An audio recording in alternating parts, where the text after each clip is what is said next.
All right, good morning, ladies and gentlemen. If you can please find your seats. Fantastic. Well, they say that the West invented the clock and Africa invented time. So thank you all for coming here. We are so privileged. I must say, seeing this full room goes beyond our expectations.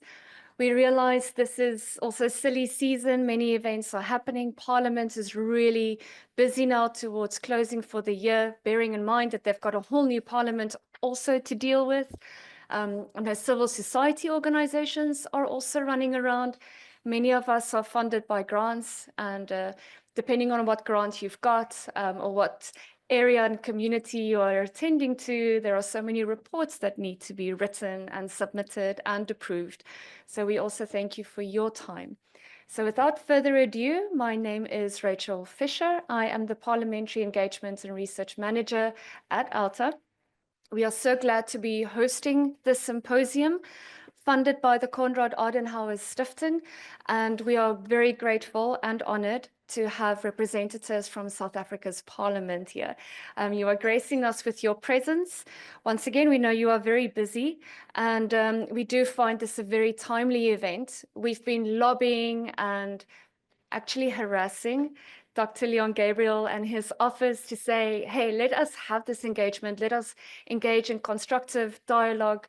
We're all very excited, I'm quite sure, over the new parliament, the GNU, and this is a great opportunity to set the tone for us going forward and see what we can do together, collaborating over the next couple of years. So let us use this opportunity today to engage, to have it be dialogical, for all of us to be comfortable.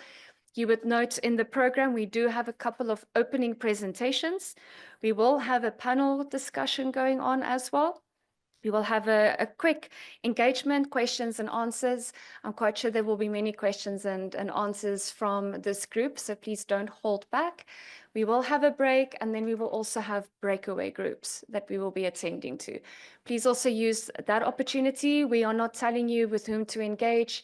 Let us just adjust fluidly where we want to go to.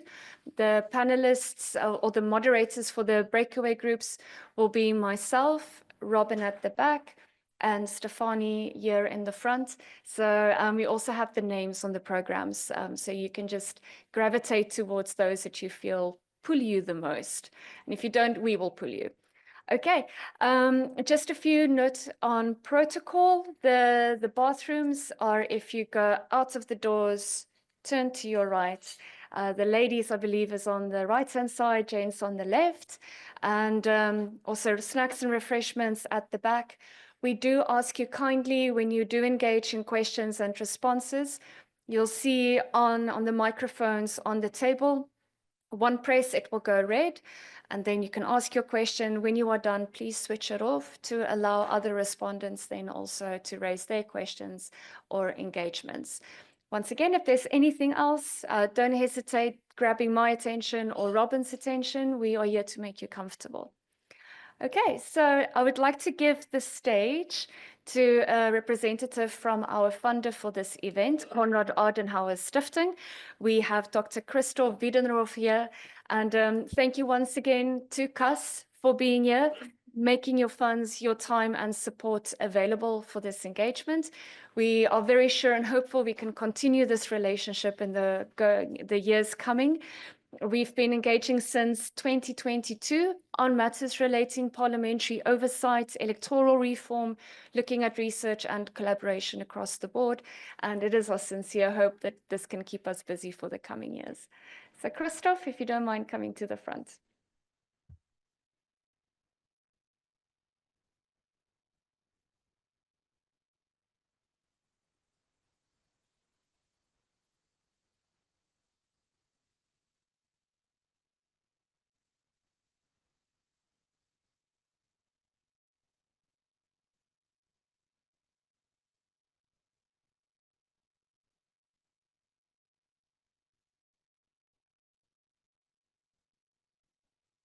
Now you can hear me. Well, hello everyone. Rachel, thank you very much for the introduction. Ladies and gentlemen, esteemed guests, members of parliament. Thank you for being here today. My name is Dr. Christoph Wiedenroth, and I'm the Deputy Resident Representative of the Konrad Adenauer Foundation. I came to South Africa in February this year, and since then, two things have happened. First of all, I have been welcomed very warmly by South Africans, so thank you very much for that. And secondly, I had the chance to learn, to see, to experience how Parliament and civil society work, how they interact within South Africa. And as such, this year, as I'm sure for many of you as well, has centered around the 2024 elections. And I would like to share a few thoughts on that. In my view, the last elections here in South Africa not only ushered in a new time for South Africa's democracy, but in particularly it sent a very strong signal around the world that democracy at itself is able to adapt, is able to grow, and is able to account for change in the electorate, such as a growing diversity of political views. I believe that's great news for South Africa, but I'm sure it's also great news for the international community. South Africa has shown that democracy can meet the test of time in a world that is increasingly complex and increasingly difficult to understand for people. Yes, democracy might be a bit slow, but South Africa shows that it's able to generate inclusive change with regard to the interests that lead a nation, and thereby to account for differences and different changing views within the society.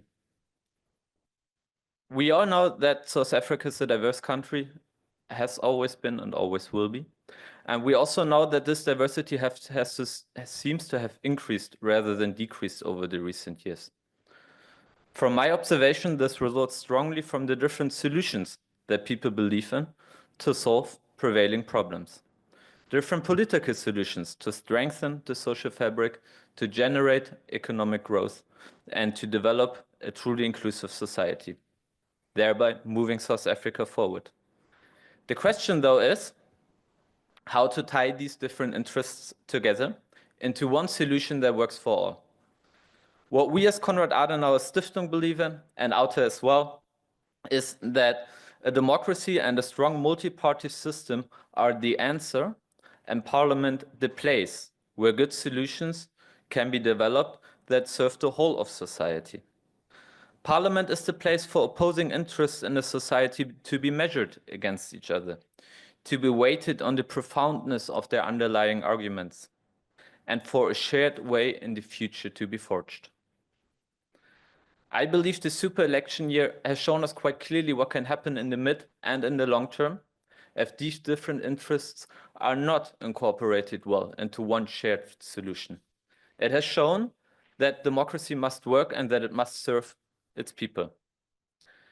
This is something that motivates us as CAS in endorsing our global vision that focuses on promoting value-based multi-party democracies, good governance, human rights, and the rule of law. As a think tank, we closely align with the German CDU party of former Chancellor Angela Merkel, and we are active in a bit more than 100 countries around the world. In South Africa, we've been active since the early 1980s. In the beginning, helping to support the peaceful and successful transition of the country. And today, we are engaging with a large partner network of civil society groups, universities, think tanks, and more, to ensure that our work is grounded in the local context and responds to the specific needs here in South Africa. Our partnership with Auta is one that comes naturally and is based on shared values such as good governance, transparency, and accountability. Auta's work in holding the government accountable and to strengthen the work of Parliament aligns seamlessly with CAS' broader mission. Once more, a well-functioning Parliament is essential for upholding the interests of the electorate, overseeing government, and ensuring that democratic processes are upheld. And that's what I would like to leave you with. Thank you again very much for Auta for our many years of successful cooperation. Thank you all for being here to engage in this important discussion. And I wish us all a good conference. Thank you.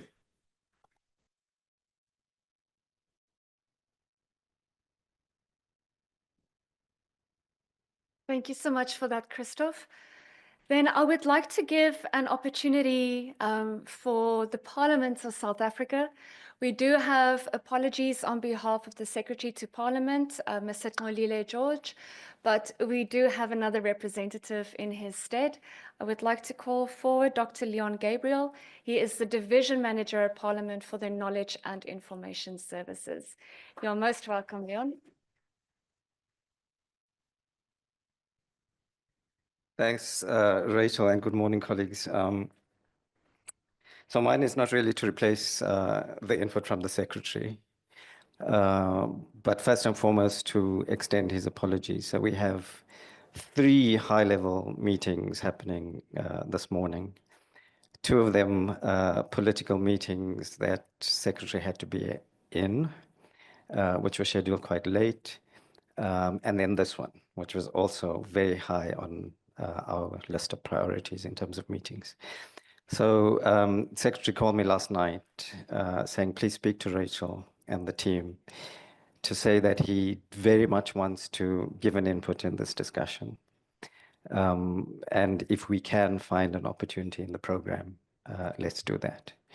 So mine is really to say this is the first of a series of engagements, hopefully, with civil society organizations. And really what we are looking at from Parliament's perspective is that we, in the 7th term now of Parliament, are shifting gear in terms of our strategic approach and our strategic framework and moving towards what we're calling a transformative, activist, and interventionist Parliament. So those are big words. And we're still grappling with how we translate those into concrete actions. We've identified civil society as one of obvious key stakeholders in the parliamentary environment and in the governance ecosystem more broadly. So we see an organized and structured relationship with civil society as one of the potential agency levers for us to shift gear towards this new strategic approach of Parliament. So you would notice in today's engagement, we have a number of parliamentary officials. So it was very deliberate that in this first engagement, we have not included members of Parliament. Not because we don't want to engage with them. So it's really an iterative process to move towards how we have a structured relationship with civil society, cognizant of the independence of civil society, cognizant of the history and the role that civil society has played in our liberation, socioeconomic emancipation of South Africans. But how do we then begin to move together in the context of a social compact? So all of the social partners moving together towards our national goals. And mainly giving material effect to primarily the Chapter 2 of the Bill of Rights. So that progressive realization of socioeconomic rights. It cannot be the role of government alone. Oversight, we acknowledge, is not the exclusive domain of Parliament. I think civil society organizations are a key watchdog in terms of accountability, transparency, ethical governance. So really we want to build a partnership. This is the start of that. We want to engage with civil society organizations across the board, the entire network, nationally. And we're very grateful that Outer was able to work with us to get this one, first one off the ground. So we're very excited about the discussions. We're looking forward to an interactive process today and hopefully reflecting on some of the challenges, but more importantly, looking at what are the possible mechanisms to establish this collaborative relationship. So thank you and welcome. And yeah, I'm looking forward to the day. Thanks.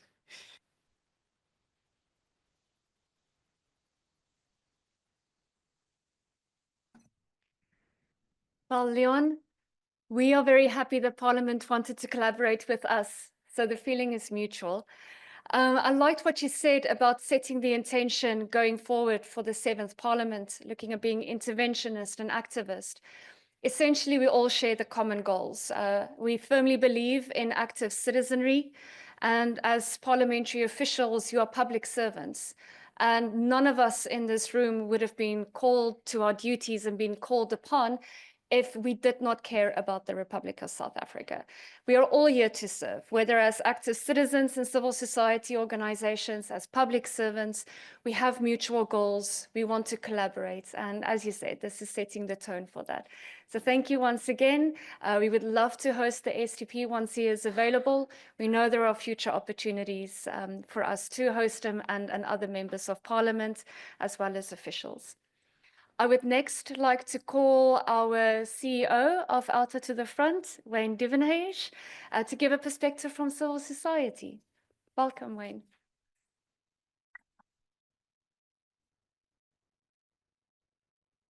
Thanks. And thank you, every one of you, for being here today. It's, I know it is crunch time and it's, time is valuable, but I think this session is going to be very valuable. So firstly, yeah, thanks to everybody and to Parliament, Gabriel, Dr. Gabriel. Although Mr. George couldn't be here, we'd look forward to engaging with him soon. We have had meetings already.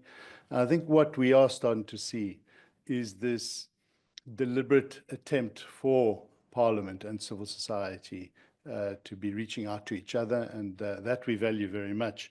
But to Cass, to Konrad Adenauer, thank you for your support, and to the European Union, of which there are representatives here today. We're working with our partners at PMG and Open Up, as you know, in developing a Parliameter, which is a tool that we believe is going to go a long way in this bringing Parliament closer to the people, and the people closer to Parliament, which is really what I think is important in our deliberations today.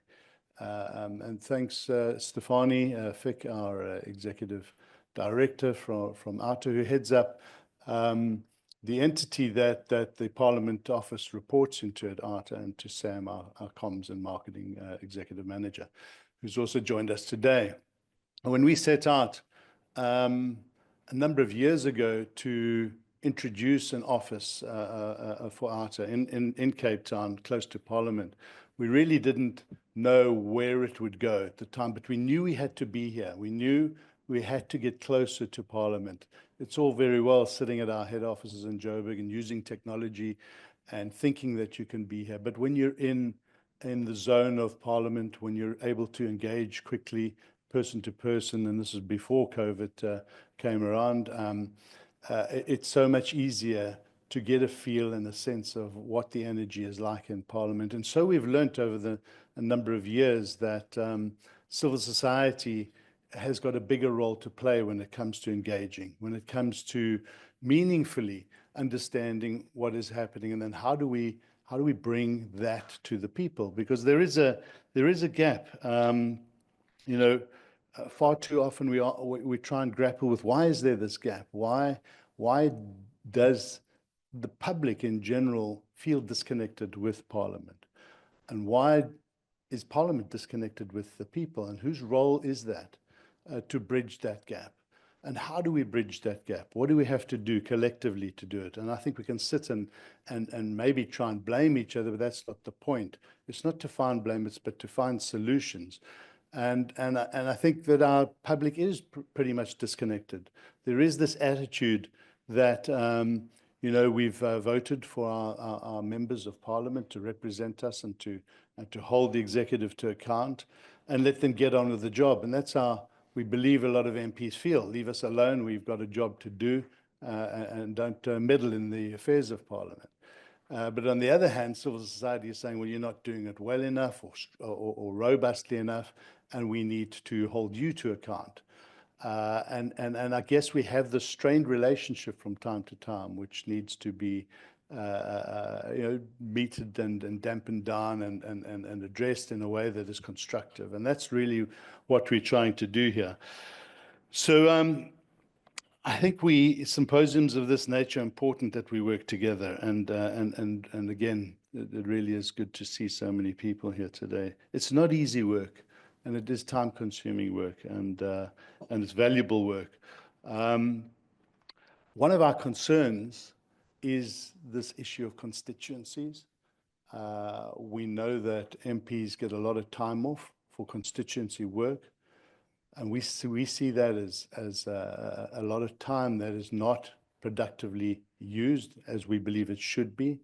We don't have an understanding of where all the constituency offices are, where the MPs are during this time, and we would like to start to unpack that a lot. I think we need to move forward when it comes to what is the role of constituency weeks or constituency leave? Is it a holiday? Can we get closer to our MPs in those periods, and can we find out where they are? And that's going to be something that we need to do, because a lot of money is spent over that time as well. What we want to do is also start to understand the quality of the feedback that we get from Parliament, and the transparency of what's happening, especially when it comes down to the budget reviews and recommendation process, because a lot of recommendations are made in those sessions, and yet we don't get to see enough of them, and we don't get to feel whether those recommendations are being taken seriously and introduced into the executive's decisions going forward. So with that, I think, looking forward to a constructive session. Thanks so much, Rachel, for facilitating and putting it all together, and to the team, and look forward to engaging with you during the day. Thanks a lot.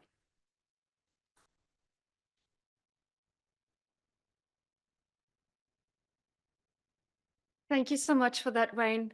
I must say, one is always inspired by good leadership. All of us at Alta, I think, can confidently say that we are inspired by the leadership of Wayne, our other members of the executive committee, also being here, our executive director of accountability, as Wayne mentioned, Stefani, head of comms and marketing, Sam, all those that might be online and also joining us, whether in absentia. And once again, I just keep on saying it, the leadership given by Parliament, to follow in the stead. Yes, we do monitor, we do play as watchdogs, but at least we're all being inspired. I believe our emblem of South Africa is so unity and diversity. All right, we have time. We caught up with the West. I would like to use this opportunity. We are a full room with many representatives here across the board. If each of you can take a very brief moment around your tables, put on your microphones, tell the group your name, not just in your tables, to the entire room. Please give your name and the organization that you represent. I would like to start at the table in the far left, there by Christoph. Yes, thank you.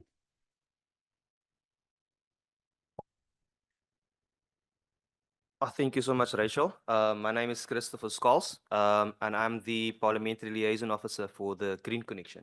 Thank you.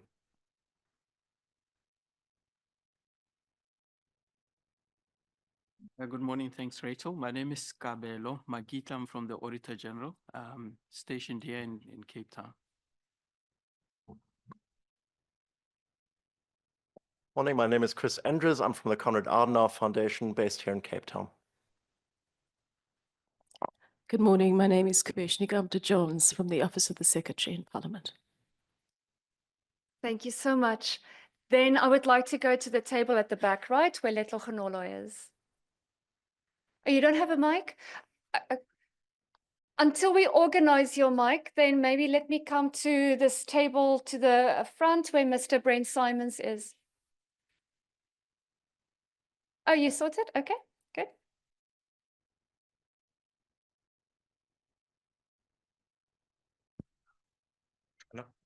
Hello. Oh, there we go. My name is Letlo Kgonolo from Open Secrets. Morning, everyone. My name is Namuma Mulindi. I'm the Policy Development and Advocacy Specialist at Sonke Gender Justice. Morning, everyone. Joel Bregman from My Vote Counts. Good morning, everyone. Ghalib Galant with Parliamentary Monitoring Group. Welcome all. I would like to go to the next table where Paul Hoffman is. Hi, I'm Paul Hoffman. I do the dishes at Accountability Now. I'm Mike Pothier. I'm the Program Manager of the Catholic Parliamentary Liaison Office. I'm Jonathan Murphy. I head into Paris, which is the EU's global program for parliamentary strengthening.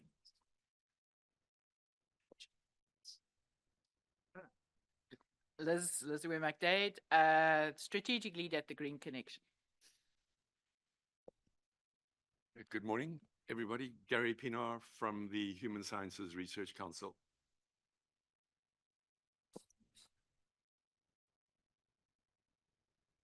Thank you. Then to the next table where Ivor is.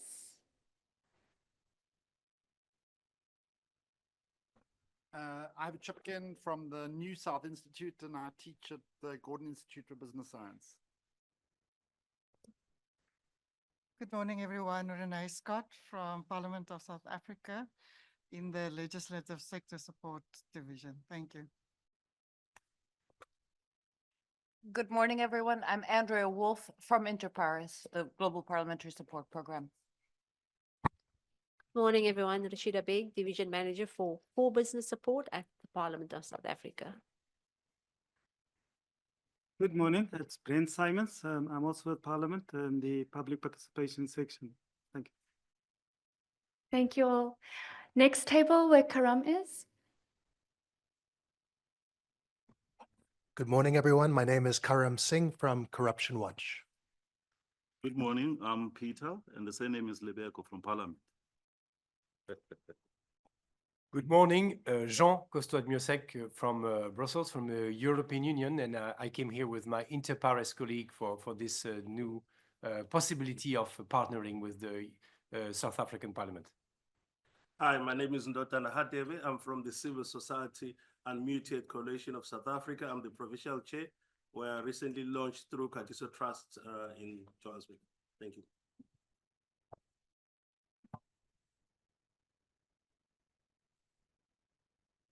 That's okay, sorted.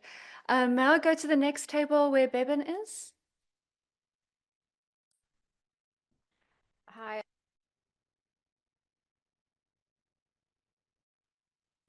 It's Beben Cadman from Parliament, specifically in the office of Dr. Gabriel. As a person. Hi, Nadia Dolly from the Research Unit in Parliament. Hi, Suraya Adhikari, Chief Legal Advisor to Parliament. Good morning, Linda Harper from Parliament, Member Support Services. Good morning. My name is Muloto Mutapo, spokesperson to Parliament. Good morning again. I'm Leon Gabriel. I'm Division Manager for Knowledge and Information Services at Parliament. If I might venture to say, I believe Mr. Muloto Mutapu is very much used to a microphone. Being the official spokesperson, I said to him earlier, every time we see a press statement coming out from Parliament, which we do monitor, it's always, you know, any queries, reach out to Mr. Malotu. So thank you so much for being here. I'm coming to the table here in front. I know we've had many introductions to Alta, but please. Samantha van Nispen from Alta. Stefanie Fick, Alta. And Wayne Duvenage, Alta. I'm Sibonelo Mabuso. I'm the Comms Officer at CASAC. Good morning, everyone. I'm Moira Levy from the Institute for African Alternatives. Thank you, Moira. And then our last table, Wayne did mention we are grant recipients from the European Union, co-funded on their Enhancing Accountability and Transparency program. And our project is to develop a parliamentary oversight dashboard. Now it's known as Parliameter. We're very excited about it. It's a long program. The project we started in January of this year, running until June 2026. It's a long road to go, but it's looking at also information and data sharing between various CSOs and with Parliament. And you'll definitely be hearing from us more about it. We are very graced to be partnering up with the Parliamentary Monitoring Group, PMG, which we all rely on heavily, as well as Open Up, that also powers and maintains the data and back end of PMG. And so they are our last table. You can introduce yourselves. Hi, everyone. Matthew Stock at Open Up. I'm Creative Director. Good morning, everyone. I'm Sean Russell, also from Open Up. Good morning, Haneen Davids from PMG. Morning, everyone. I'm Lucas Nowitzki, also from PMG. So hopefully after this introduction, you know who to target. If you want to ask questions, want to ask for funds, want to ask for inside news from Parliament. So utilize this opportunity. People online, you're not getting off this hook. We know you are there. We would like you also to participate. We are monitoring your comments and chats within the Zoom room. So please also engage there. If we see something coming up, we will also raise it with the people present in the venue. If I can please ask, Shana, I'm wondering how we, step by step, if you can introduce yourselves. I can see Shazia first of all. So just quick, your name and where you're from. Hi, I'm Shazia Ibrahim, and I am with the Climate Justice Coalition. Louise?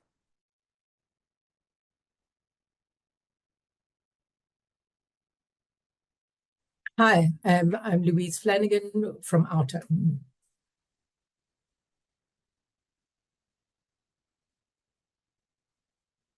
Zane?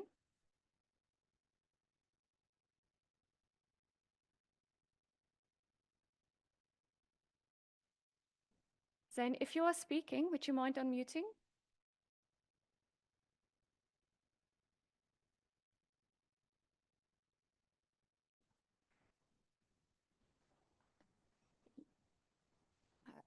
Oh, on our button. Ari, please. Sorry, Zane.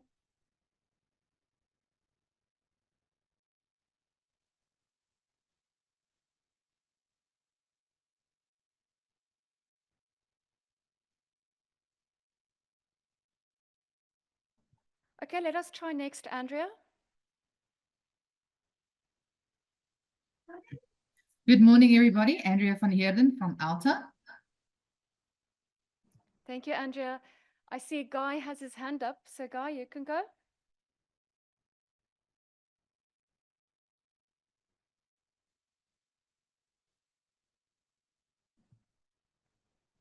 Guy? Hi, Guy,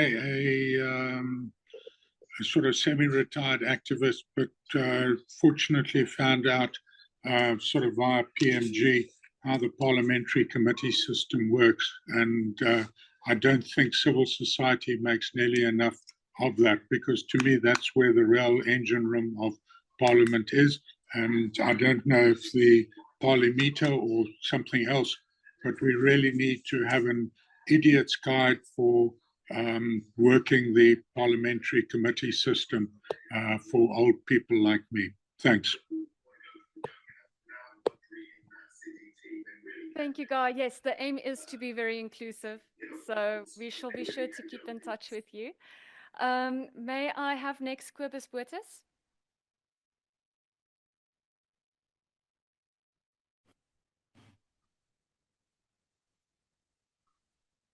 I'm sorry, I can't get the camera to work. Good morning, Rachel, colleagues. Cobus Boertes, I'm with the AGSA, Auditor General of South Africa, and we're starting to realize the value of citizen participation in all sorts of processes. Thanks. Welcome, Cobus.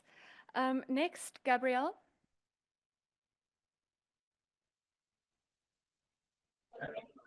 Good morning, everyone. My name is Gabriela Zalero, and I'm also from Alta. Thank you, Gabrielle. Gemma Hartley. Good morning, everyone. I'm Gemma Hartley from the Platform to Protect Whistleblowers in Africa, PLAF. Amazing having you here. Thank you for being here, Gemma. Ilse? Good morning, everybody. Ilse Salzveld from Outa. Welcome, Ilse. I'm sure she's also running on our Twitter feeds. So very excited to see what comes out there. Maybe you and Mr. Molotu can have a competition on who gets the most tweets out, X's out. Okay, Lakona. Good morning, Rachel and colleagues. Lukon, I'm going to hear from the Rivonia Circle. Good to be with you. Lovely having you, Lukona. I'm quite sure you've got a lot of comments going out. I hear the report went out yesterday from the electoral reform consultation panel. So I'm quite sure you are busy preparing your own commentary and potential tweets on that. X's. Naila. Good morning. Naila Parabo is Senior Researcher from OUTA as well. All right. We have another CUST representative online, Nancy. Morning, everyone. I'm Nancy Msivi from the Conrad Adenauer Foundation. Nice to be here. Always lovely having you here, Nancy. And then next, Natombi.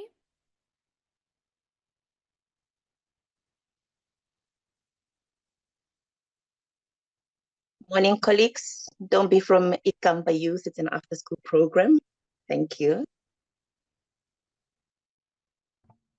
Thank you, Natombi. Next up, Ohone. Good morning, everyone. Ohone from OUTA. Hi, Ohone. Lovely having you here. Then Shima.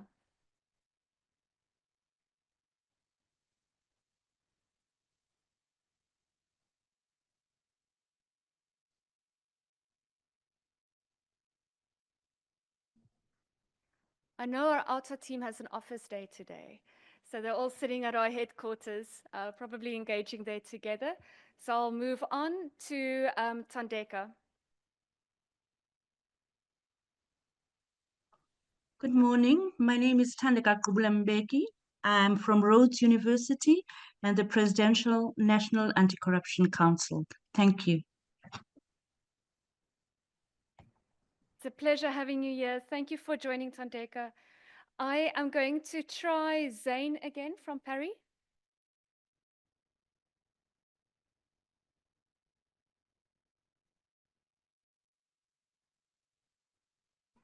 Okay, so we don't have Zane. And then lastly, Zama Jozi. Good morning, everyone. My name is Zamachoza Sitole, and I'm coming from the National Youth Coalition. Pleasure to be here. Thank you.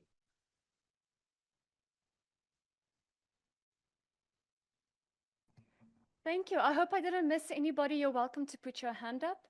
And once again, we will be monitoring the chat, so please do engage. We would like to have your input. We will, in our breakaway sessions, there will be 3 sessions once again in the room, and then online we will be engaging with you on a breakaway session. So please utilize this opportunity. And then Wayne indicated our parliamentary office team here in Cape Town.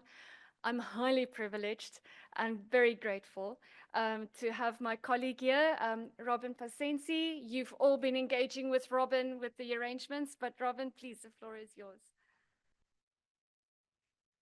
Good morning, everyone, and thank you so much for taking the time out to be with us today, particularly all the representatives from Parliament. We are encouraged by your presence here today, and I'm sure we'll have a very fruitful engagement. Thank you to Rachel. You'll hear some more from me a bit later during the Q&A session, but I won't take up too much of your time, and I'll hand back to Rachel for the rest of the program. Thank you.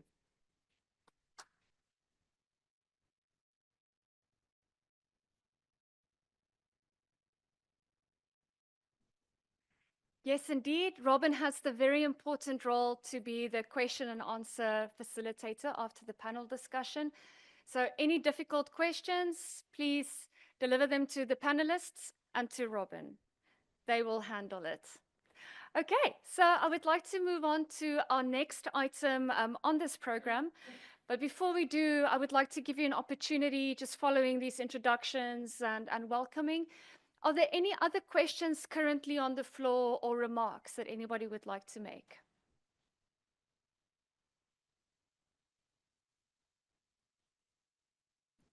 None? All good. I would like to call our panelists to the front, please. You'll see there's plenty of space for you here. On the program, as also introduced, the Executive Director of Corruption Watch, Karam Singh. We also have Rasida Beg, the Division Manager for Core Business Support at Parliament. We have Moira Levy, the production manager at the Institute for African Alternatives.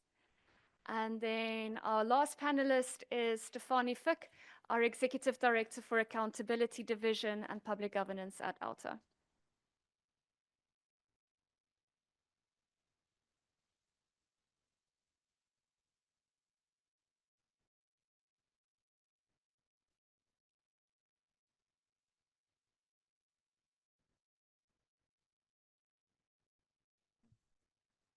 All right, thank you, panelists, for availing yourselves, and let us jump straight into this, please. Very straightforward. I'm very curious, and I'm sure from the floor, you are here for a reason. Maybe you were forced to, maybe you wanted to be here. We couldn't give you stipends, so we know you're not here for money, maybe coffee.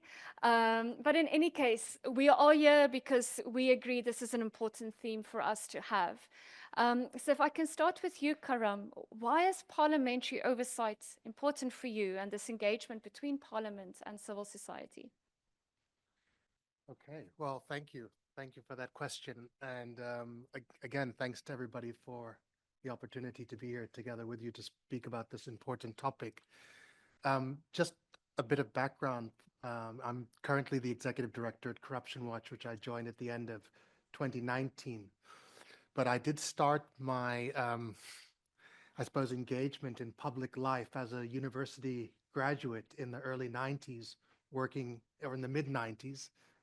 New Parliament only came in 1994, as a researcher at Parliament to the then Portfolio Committee on Justice, which was then chaired by Johnny de Lange and deputized by Willy Hofmeyr.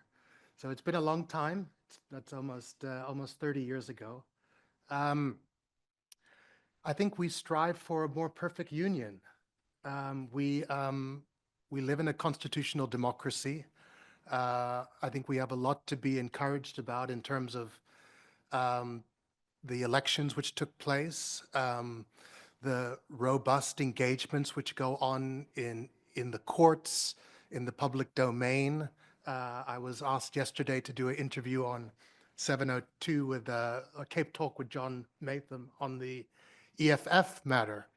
And it was fascinating, you know, to go through I wasn't an opportunity to watch the hearing, but I was able to go through the transcripts to look at these outstanding legal minds we have in the country: Jeff Butlander, Anton Katz, other key advocates. And, you know, if you kind of got into the rabbit hole of each of their individual arguments, you could find yourself being swayed in different directions.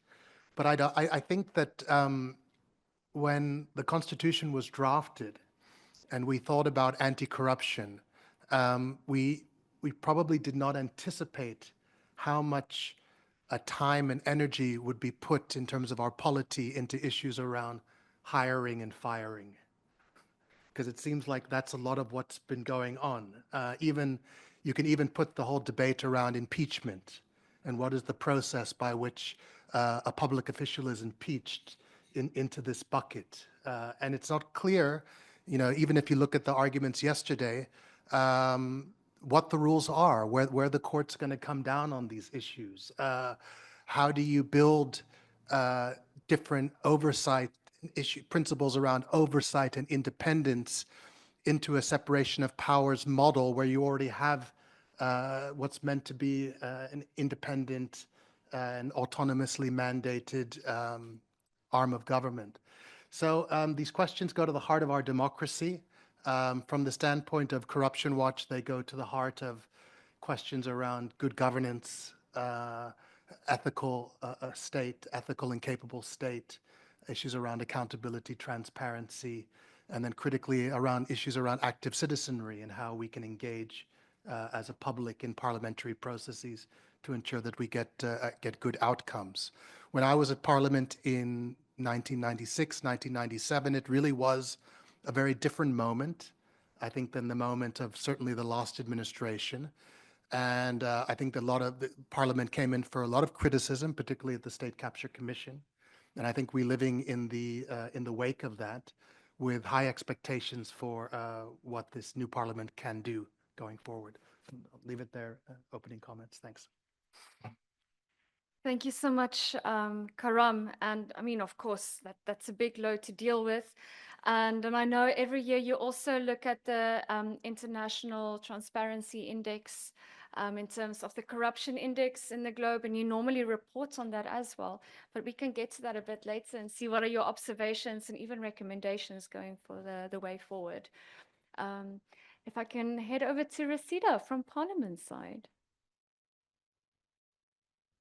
Rachel, maybe just from a historical context and the way, maybe not a philosophical perspective, if we go back to the times of the Romans, we always had plebs and patricians, and then we moved through history. There was always the ruler and the ruled.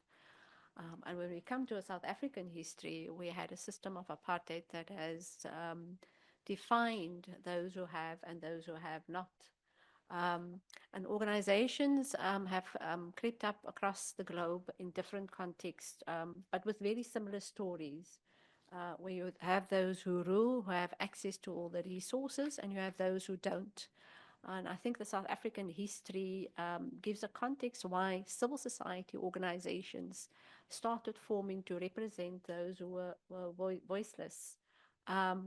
Parliament itself, through the history in terms of representing people and becoming the voice of people, if you look at back at British history in terms of the formulation and how the concept of Parliament was developed, again, it's those who have and those who don't have, and those who have access to platforms where they can raise their issues and have their voices heard. So we all know the word Parliament comes from the French word to speak, but it's the opportunity to be heard and how you are heard on different platforms, where civil society, I think, plays a critical role. So civil society had a huge role in terms of the transformation of South Africa from where we were in our apartheid state to where we are today. And I do think the relationship between civil society and Parliament becomes important, particularly that Parliament does not always have the opportunity to speak to each and every citizen. Our population has grown, we're over 60 million, and we have 490 representatives to speak and represent each and every one of those voices who needs to be heard. So I do think strengthening that relationship between civil society and Parliament does become important. Your context of your question was around oversight. And over the years, what we have seen is in some committees, there's been quite good collaboration between civil society organizations and Parliament, particularly in the last Parliament when we dealt with inquiries around ESCOM, around issues of state-owned enterprises, where that collaboration and civil society making themselves available, making information available, and broadening the structure of information that's being made available to Parliament, particularly collaboration with institutions of higher learning, UCT in particular, played a critical role. And I think we learned out of that exercise the need for Parliament to broaden the evidence base that we do use for oversight. And this is where civil society has got a critical role to play.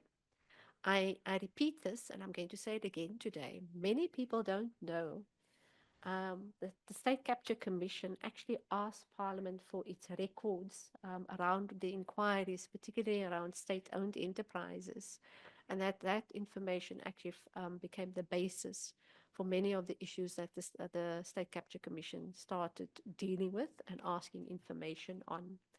So some good work went into it. That good work was premised on partnering with a number of organizations who brought their issues to the committee, and the committee heard those issues. And I do think that there's a positive indication of how oversight can happen better with the collaboration with different organizations. Thank you. Thank you, Resida. I am reflecting now. I'm sure Parliament knows, the CSO knows that ALTA has got this annual parliamentary oversight report that we publish and we distribute it. Sorry, if there was a camera on Dr. Gabriel's. We actually do have a few copies here today of the latest one that reflects on the 6th year of the 6th Parliament, but also on the legacy of the 6th Parliament. We did courier so many down, but they weren't delivered. Let's blame it on the rain and the wind. But in any case, so we will hope to hand this over to Parliament, the hard copies as well. I mean, we're at least in the same town, so we can organize that. But part of our reflection, together with the normal scrutinizing portfolio committees, is looking at what's the other public participation with other entities, civil society organizations, essentially external stakeholders to Parliament. And we also reflect on what sources and resources the Parliament engages. So not only annual reports or annual performance plans or the budget review and recommendation reports, but seeing what else you draw upon. And it's very heartening to hear you say that type of collaboration and getting the input and insights, because I'm sure, as Nadia can indicate from the research office in Parliament, there's a lot of research that the content advisors work with and submit to Parliament. But you have a wealth of interested parties in this room and outside this room that conducts research that we hope is useful for Parliament. I mean, personally, I'm super curious to see those research reports because we can learn a lot from it as well. But I know you have your own internal procedures. But with all of us here, you know, we would gladly make those sources available and then also look at opportunities for co-research and co-collaboration or co-creation in seeing what are the other research and implementation roads that we can travel to make that contribution. So not just making a lot of noise, but also making a content contribution. If I can head over to Moira. Thanks, Rachel. Thanks for this invitation. Hello again to everyone here. I have been in the very fortunate position of starting out as a journalist, but then moving into working in Parliament in the communication services. I see my former boss there, who I haven't seen for a while, and all my old colleagues. It's very nice to be back with you. And thereafter, I worked for most of my life in the NGO sector in media. So in a sense, I can make some kind of contribution, I hope, into the way Parliament and civil society can possibly work together. And the thing that struck me recently, and it's post-election, is the sudden upsurge, the sudden opportunity for civil society and Parliament to start talking to each other. So I've just been to, in the last 6 months, I've been to 4 or 5 discussions of this kind, where civil society has talked about the new opportunity to engage with Parliament. And Parliament has been there and they're talking the same language. And that is an absolute sea change in our democracy. I've been around since the 80s, and there's something different going on now that we can take advantage of, and it's an opportunity. It's an opportunity for a second chance. Most history doesn't often give people a second chance, but we have a chance now to get it right. And I'm hoping that this kind of engagement can set the tone for a lot more cooperation. I think we need to take account of the fact that there are all sorts of different types of NGOs. I was recently in a discussion with a group of very grassroots type organizations, people who work on the ground at the forefront of poverty, the fight against poverty and the fight for development. And they made quite an interesting observation. First time I ever heard this term, they referred to some of the NGOs as, don't take offense, the blue chip NGOs. And the blue chip NGOs, I believe probably like most of the NGOs here, they were a little scathing, maybe a little resentful, but they came up with a really interesting idea. And that is, we need to be working together in the NGO sector. We need to be combining the knowledge that those on the front line of the struggle for development have actually gained, and those, the blue chips, who have the professional skills, research, legal backgrounds. I think there's an opportunity for more communication and more collaboration within civil society. And then this amazing opportunity to talk with Parliament. In our project, and I hope to get a chance to talk about our project more later, we have spent a lot of time knocking on Parliament's door, kind of frustratingly for the first year or so.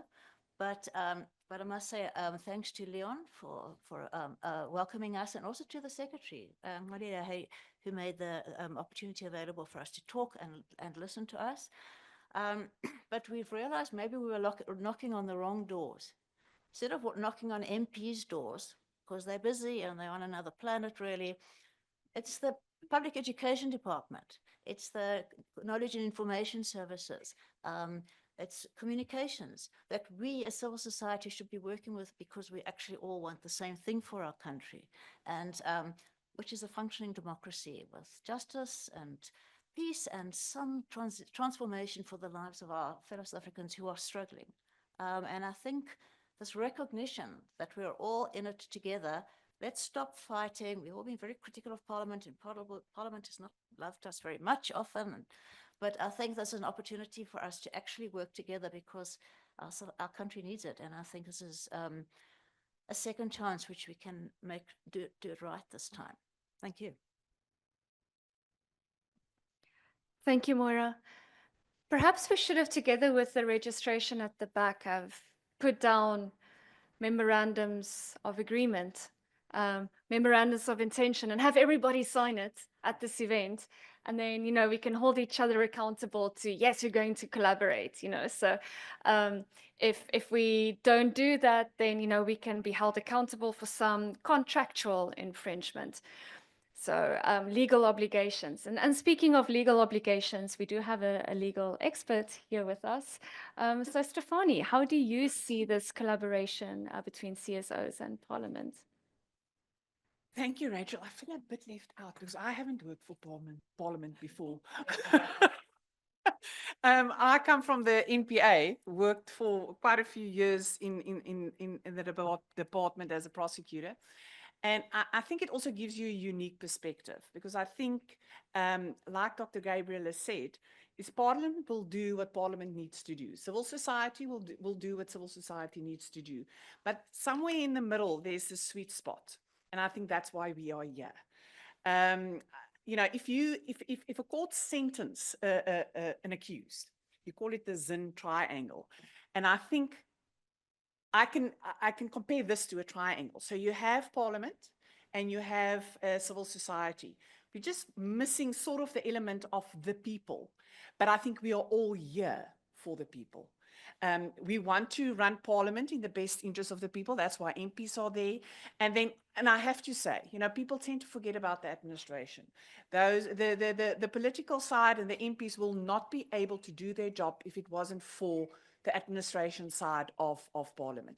So to come back to, that triangle, I think, and I agree with you, Rachel, maybe we should have had a memorandum of understanding, is that we are here. How do we communicate better? How do we work together to make South Africa great? South Africa is a beautiful country. We are a diverse country with so many people. We are, I think you can have a symposium for a week just talking about all the good things in South Africa. But how do we make it better?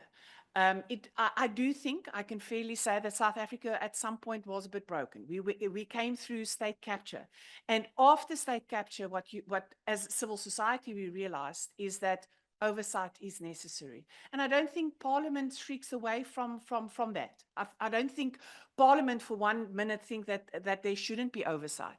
But it is it's a balancing act. And I think that any type of symposium, whatever, will be successful if we realize that communication is key. What do they say about a good marriage? Communication. And I think in order for us to have a good marriage is communication. And, thank you again, Rachel and the team for putting this together, for CAS in doing this, and Parliament being here, because I think that is our main duty today, is how do we take this forward and having a good relationship. Doesn't matter what your job is. Thank you, Stefanie. Okay, so MOIs, MOUs, and marital contracts. That's great. Somehow we will have all our bases covered. Okay, so how do we take this forward? Karam, from Corruption Watch's point of view, you've got so many projects and campaigns. If you had to list 1 or 2 action items that you can confidently take home, tell the team, hey guys, we need to figure this out, implement it in 2025, what would you do? Yeah, magic ones are dangerous.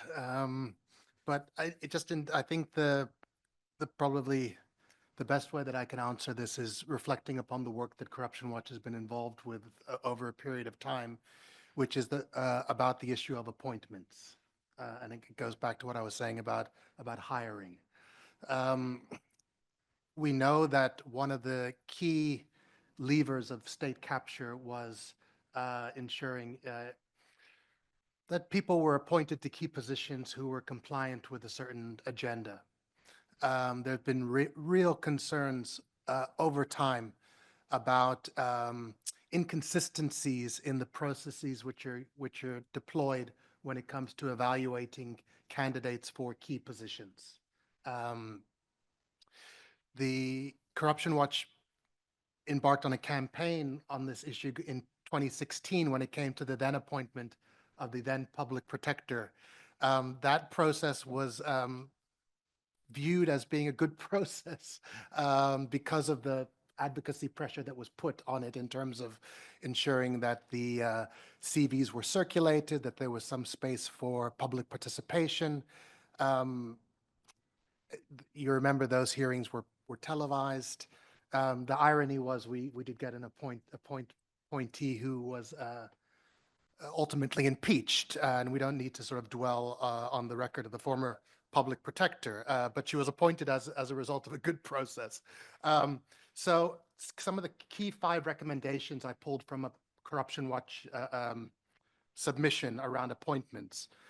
Reviewing the necessary legislation to ensure that it provides guidance on fair and objective appointment processes. Where appropriate, developing multi-stakeholder structures to oversee appointment proceedings. Ensuring that all parliamentary selection processes are transparent and open. Ensuring that candidates be tested for integrity and ethics, as well as their skills, expertise, using clear, merit-based and objective criteria. And ensuring that principles of public participation is a central tenet in the parliamentary appointment process. So that's just one slice, Rachel. That's just one piece of the big parliamentary agenda. Fixing appointments is not the be-all, end-all, but particularly as we think about the Zondo Commission recommendations and future-proofing the democracy, we need to sort out this issue around key appointments that Parliament has a key role to play in its executing its mandate. Thanks. Sure, Karam. Okay, MOIs, MOUs, marriage agreements, and magic wands. Great. I'm sure we can attend to that list today. I see, Resida, you made many notes. I'm going to ask you to respond, but I also want to ask you to consider. Some of us here were very privileged to be invited and engage in the inaugural Parliamentary Public Participation Working Group event on Monday. And you raised such good points in terms of public participation. We know Parliament has got the public participation ladder and your vision for it going forward. So please feel free to explore both responses, but also their reflection. No, thank you very much, Rachel. And thank you for gracing us with your presence on Monday. So I'm going to debunk the idea of marriage contracts, etc., and suggest there's already something in place, and maybe I should enlighten you. But I want to touch on the point that Karen raised around appointments. It seems he's always got an eye on Parliament's strategic plan, the draft strategic plan, because it's one of the issues that were raised by MPs in the compilation of the 7th Administration Strategic Plan, and part of that meeting is taking place today. And it did focus around the issue of appointments and the processes that we follow around making those appointments. So strangely enough, you're going to look at the strategy map, you will see it there. So it's good that there's a common understanding that there are certain areas that we really need to improve on in our oversight, and particularly with regard to public appointments. I know there's currently a Corruption Watch case, if I'm not mistaken, around the same issue. But I think I raised this point on Monday as well. I always find it quite useful to go back to the Constitution and to ask, what does the Constitution ask Parliament to do around public participation? And I highlighted this in Monday's dialogue. We seem to be fixated around public participation when it comes to the lawmaking process. But if you go back to that constitutional provision, it does say that Parliament must involve citizens in its processes, including the work of committees. And it seems in our own interpretation, we've been focusing on the work of committees and maybe to a lesser extent, the other processes. Yes, we have taking Parliament to the people, we have youth parliaments, etc. And that can maybe define other processes. But the example that Karen has raised around appointments to certain positions, to what extent do we involve the public in there? And I must say, to Parliament's benefit and a positive note, it has opened up that process in involving the public and making it a more transparent process. But the question is now about the quality and caliber of person that's being appointed. So to what extent do we involve the public in that exercise? It is something that Parliament is currently placed on the agenda. It is part of the strategic plan and the discussions that the members have raised in our deliberations, and hopefully we will see some progress, positive progress in that regard. So now debunking this issue about marriage contracts. In the sixth Parliament, we were all faced with COVID, and we closed down the hatchets. It was level 5 breakdown. Everybody had to go home, and we had to start working from home. And I was reminded of a rather scathing letter that civil society wrote to Parliament and say, you can't close down the hatches. You still have to represent the people of the country. There's critical issues and particularly policy decisions around health, around the economy, and the impact of COVID, and how do we deal with that. So that letter was brought to our attention, and we thought it was then from a public participation perspective and the Public Participation Office, as was mentioned earlier, that it's important for us to connect with civil society organizations, because particularly during COVID, we couldn't have the usual public education programs. We couldn't have the usual public hearings, and we then needed to review our strategies. And civil society organizations became that key connecting point to reach particularly marginalized institutions. So we started an engagement with a number of civil society organizations, and our view was that there's a need for that marriage contract MOU to be put in place. And we've had a number of civil society organizations that came on board. We've crafted a draft memorandum of understanding that we are in the process of finalizing, but I think we'll press the pause button on that finalizing. And Monday's dialogue, we've extended the invitation to include a larger group of civil society organizations, including representations of traditional groupings, different cultures, etc. Because there's a broad spectrum of civil society organizations that Parliament will need to engage on, depending on the nature of the issues that are before committees. So there's a draft marriage contract in place. I think we should have brought it along, maybe shared it with you, but there is a further opportunity to collaborate on that, to extend it to a broader group. Thank you, Rachel. Thank you, Rosita. So, I mean, you initially said, took that off the table, and now it sounds like it's back on the table. So our list is still on 4, together with the magic wand. But once again, it is very heartening. And, for all of us, we are very tenacious people as CSOs. We protect our turf and we fight for additional turf. And I think the good thing is, with many times with these events, I know a lot of talking takes place, but hopefully also during break and amongst ourselves and in the breakaway rooms. But I'm quite confident that the group that is here are people that will be inspired, leave, and immediately start with follow-ups and follow-throughs. And rightly so, we might be getting tired now towards the end of the year, but there's going to be a lot of gusto starting in 2025. Now, Parliament, you had to find your feet with the elections and setting up the training and the induction and your strategies going forward. So we do hope when you officially open in February, that we immediately start with these engagements. Moira, I know from the Institute for African Alternatives and yourselves, you definitely have got plans up your sleeve for how you are taking this forward practically, next steps. Thanks very much. Before I get on to answering your question, Rachel, I have to say, Rosita, I unfortunately had to leave the meeting on Monday early, so I missed this, but I made a note that the MOU process is still in process. And I'm excited about that because when we met with the secretary, and it was about more than a year ago, we were offered the opportunity of signing an MOU. We took it back to our board. The head of our board is former President Galebo Motlanthe. The board, people like Tony Ehrenreich, they were very excited about this. They thought this was a very important thing, and unfortunately, nothing happened. But I know Parliament moves slowly, and I'm glad that it hasn't been taken off the table. And you'll be hearing from IFA about our MOU. We really would like to pursue that. And I think it's the basis for a lot of good work coming up. Rachel, you asked about our plans. Well, let me explain that IFA, Institute for African Alternatives, was started a long time ago by former MP Ben Turek, just back when he was in exile in Tanzania. And when he came home to South Africa, he based it in Cape Town. And the idea we're looking for is transformation. We're looking at the transformation of challenging the status quo, global status quo, economic and political matters. So Ben started a project, just 2 weeks before he died. And if anybody knew Ben, you would know that he fought up to the very bitter end. Ben started a project called Checks and Balances because basically that is what we as a democracy demand and require.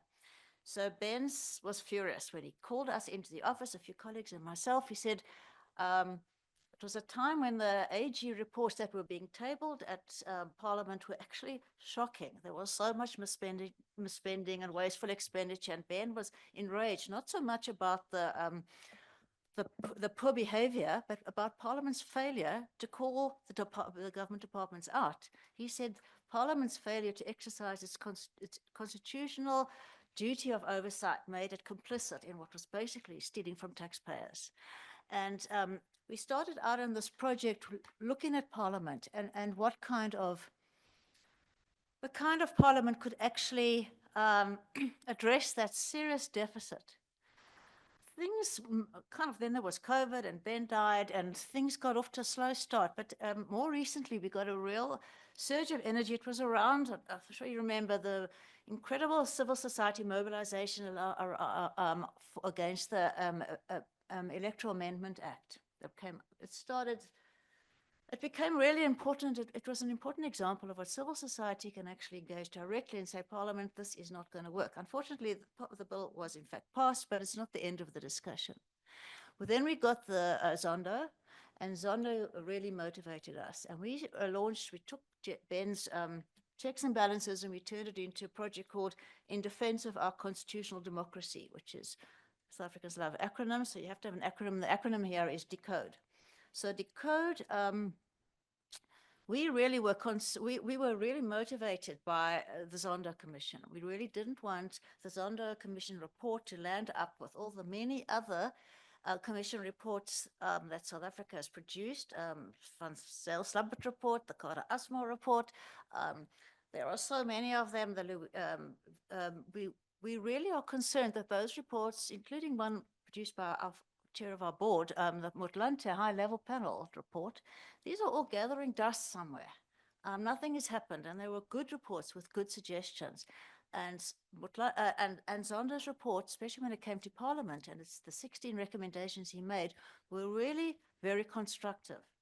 Not the first thing, some of them were not new, but it was important that be raised again. So we as IFA, a small organization, but with quite a lot of chutzpah, we made contact with the Chief Justice at the then Chief Justice, Raymond Zondo. We explained our concerns that we needed to keep his recommendations and the findings of the report in the public domain. They mustn't get lost. They mustn't be shelved somewhere and forgotten.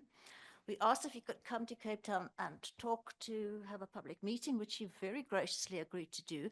So we had that meeting, it was about a year ago, at the District 6 Homecoming Center, chosen specifically because of the symbolism of that venue.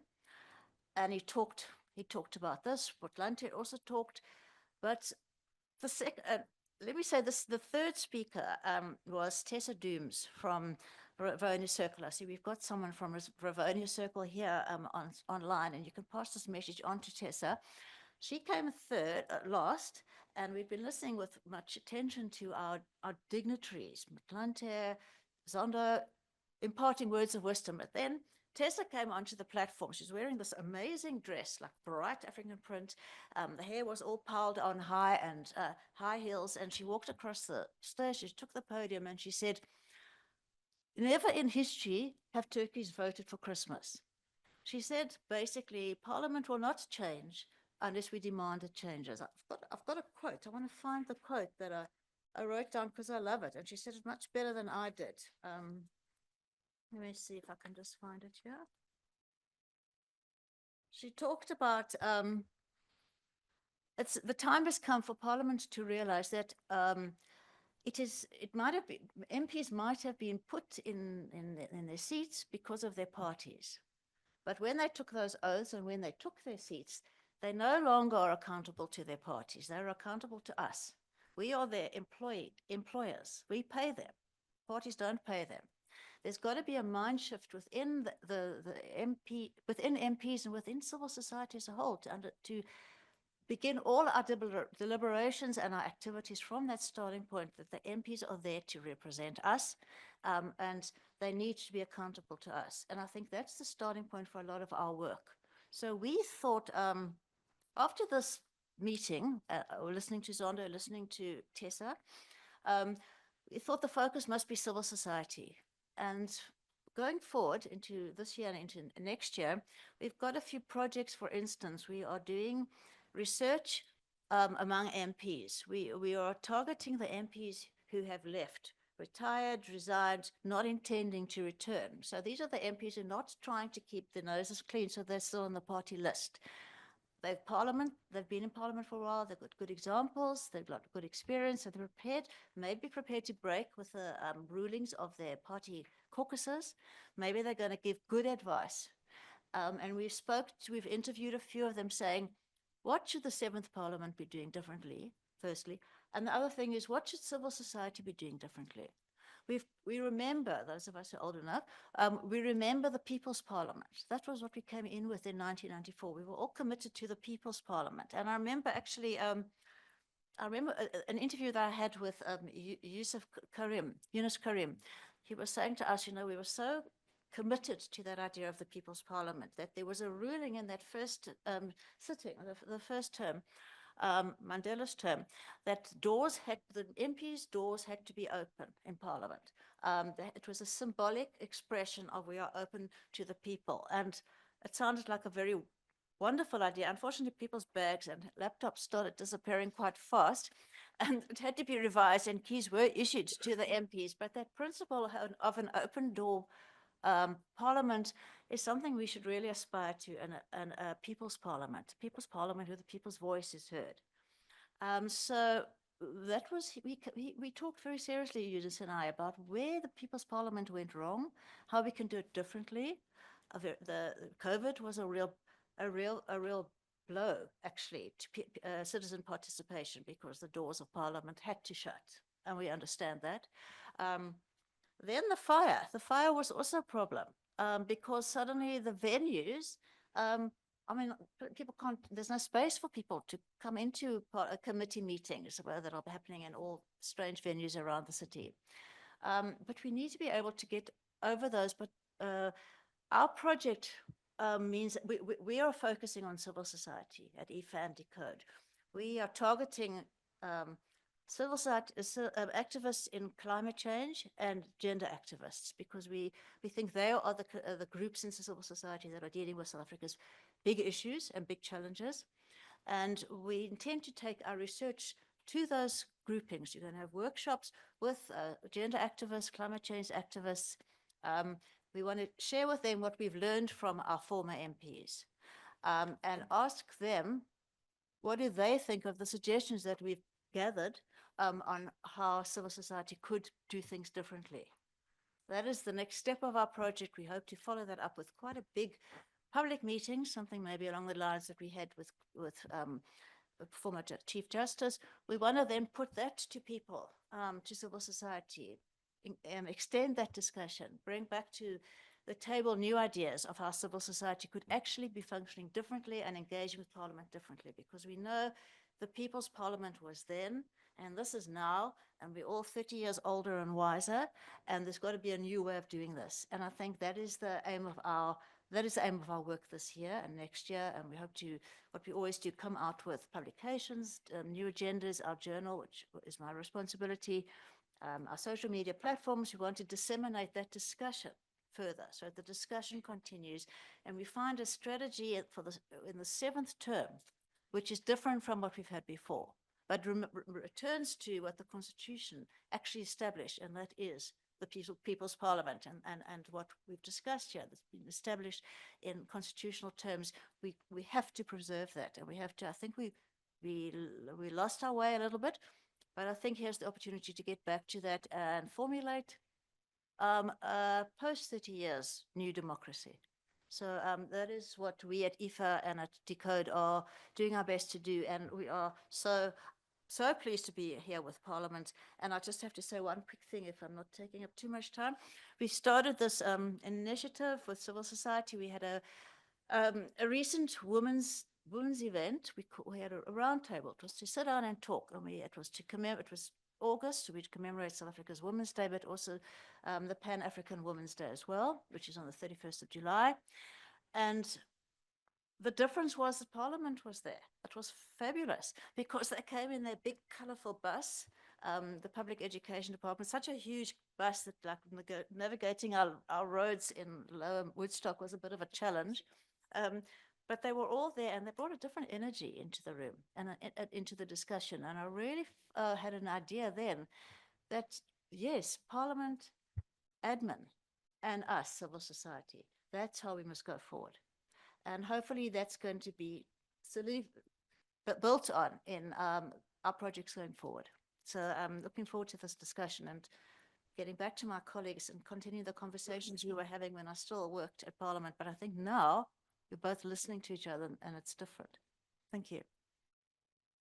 Thank you for that, Moira. And as you say, for Decode and what you are targeting next year, gender activists, environmental activists, and luckily we have the Sonke Gender Justice representative here. We've got Green Connection here. So you can already start, those engagements going down here. And I was just thinking People's Parliament, and, that's easy to remember, and it's good. And it's, once again, activists, public servants. But I'm thinking, can't we add another P in there? And then it's like a people's powered Parliament, give it some extra oomph in this process. Anyway, I would like to come to you, Stefanie. You've had the benefit now of hearing what Karam and Basida and Moira has said. Your reflections, how do we take this forward practically? So now I have an hour to talk about ALTA and what we do. It's an organization that I can really talk about for a very long time, with a bunch of people and groups that are so passionate about this country. And let me say this, our main mandate, and it's not our only mandate, but our main mandate is to hold to account and challenge maladministration, corruption, all the things that I think we can agree that is not good for this country, and challenge irrational policy. And we have a beautiful 8-step methodology, and it took a while to realize, but I think I agree with you, Moira, that we are going into a dispensation where I think government and Parliament realizes in our methodology, although our last step is action and challenging, is part of that methodology is engage. And our dream was, when thinking about this 8-step methodology, is that if we have the facts and we can share it with the powers that be, is that they can look at it and take action against corruption, whatever it is. And unfortunately, at some point, you couldn't get anywhere. But I think we have moved in that space where, and I think I can't speak for all civil societies, but it's sometimes just the opportunity not to tell government, Parliament what to do, but to share information. And I think the doors are opening. I think one of the members online said that it is wonderful to listen to civil society. Civil society, business, the people has got a lot to say. And not necessarily, again, I want to say, it's not to tell people what to do. Again, it's that communication. It's about we you know, as a society as a whole, without looking at, you know, the different sectors, is we want to make things better. And it's about finding the ear that will listen. We may sometimes agree to disagree. But that's why I'm proud to say that, you know, a part of what ALTA does, except for holding to account and trying to assist, is also our Parley office. And I think what we try to do there with the Parley meter, with our, you know, our partners there, and with the PAW, the lovely PAW that's there, if anybody is interested, is to look at, and again, give information, have that relationship with Parliament, which make it easy with two, you know, with a team that's here, Rachel and Robin. So, and I think that is part of ALTA's journey. And I think we've come a long way, and I think civil society can agree, is that we are now at a space where the communication and the what's a gesprek in Engels? The conversation can start about how do we make things different. We will never stop holding those to account that, I want to say, deserve it. You know, you're not going to bury the facts that show that there are problems. I think what we have found at some point is that holding people to account was a bit of a problem, and that the political will wasn't there to make sure that the wrong people are removed so that we can get the right people in the positions, in order to make sure that, you know, that we can look after everybody in this country, that the money we get are spent in the correct way. But to come back, I think it is worth it to also talk about the Parliament in trying to make it easier for the ordinary person to understand what Parliament needs to do. What is Parliament's job? And I think sitting here and listening to everybody, and thank goodness for civil society that can tackle the various things that needs to be tackled, and working with Parliament, is how do you get the youth involved? So Parliament is one of those concepts, and you know, on the way here is, what is the solution? How do you make public participation better? How do you encourage people to become part of this process, part of this conversation? Because it's a duty on both sides. It's a duty for Parliament to listen, but it is also a duty on civil society and the people to become part of the process. So it's a, you know, it's again, it's that relationship which is giving and taking. But how do you get people interested in Parliament again? We were fortunate that, you know, in our history, you know, past 94, that we have a democracy, very grateful. But how do you work that democracy gets back to the people again, and make the people, you know, excited to become part of Parliament? Parliament can make so many rooms available for people to be part of committees. If people are not coming, how can you make them listen? So I'm very proud of to come back to what ALTA does, is that in our journey, we try to share information with the poor. The ladies worked very hard to look at, you know, the budget reports, and in terms of the annual reports, what is outstanding? What are those things that goes from one Parliament to the next Parliament to you know, now we're in the 7th Parliament, and are we doing what we are supposed to do? So there's some good work, but there are more good work to be done. You know, just thank you to everybody. I think if it isn't for the realization that Parliament and parliamentary work, and whoever you are in Parliament, how do we get back to, this is a calling, it's not a position. It's like I sometimes say that working for civil society is a calling and not a position. But how do we get Parliament, that it is that institution that people can look after, with the assurance and trust that whatever happens there, it is transparent and it's in the best interest of the people always. Thank you. Thank you, Stefanie. Hold that thought, please, because I'm going to need it. I'm shortly handing over to Robin to facilitate the Q&A. So please think of your questions. I'm seeing copious notes are being made here next to me, and I'm sure the panelists would like to utilize that and deliberate on your questions. Before I do that, literally one word, please. We are doing a report for this event, and we all like catchphrases in our reports, and we've got X and LinkedIn and Facebook running. I want one word from each panelists that you see this going forward, or something that is meaningful to you. I can just see it on the report. It will be this beautiful block in yellow or in red. And then we can take this forward as our call to action. So, Karam, your one word. Collaboration. Beautiful. Rosita. Transformative parliament.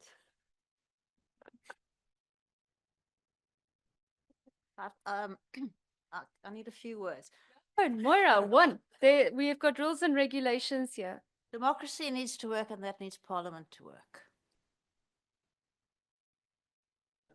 Democratizing? Okay. Thank you, Moira. For me, it's conversation. I was thinking you'd be going there for transparency, but hey. What transparency? No. Transparent conversation. Well, we've got that going. Collaboration, transformative parliament, democracy. We'll add to those also in asterisks, and conversation. Speaking of conversation, Robin, over to you.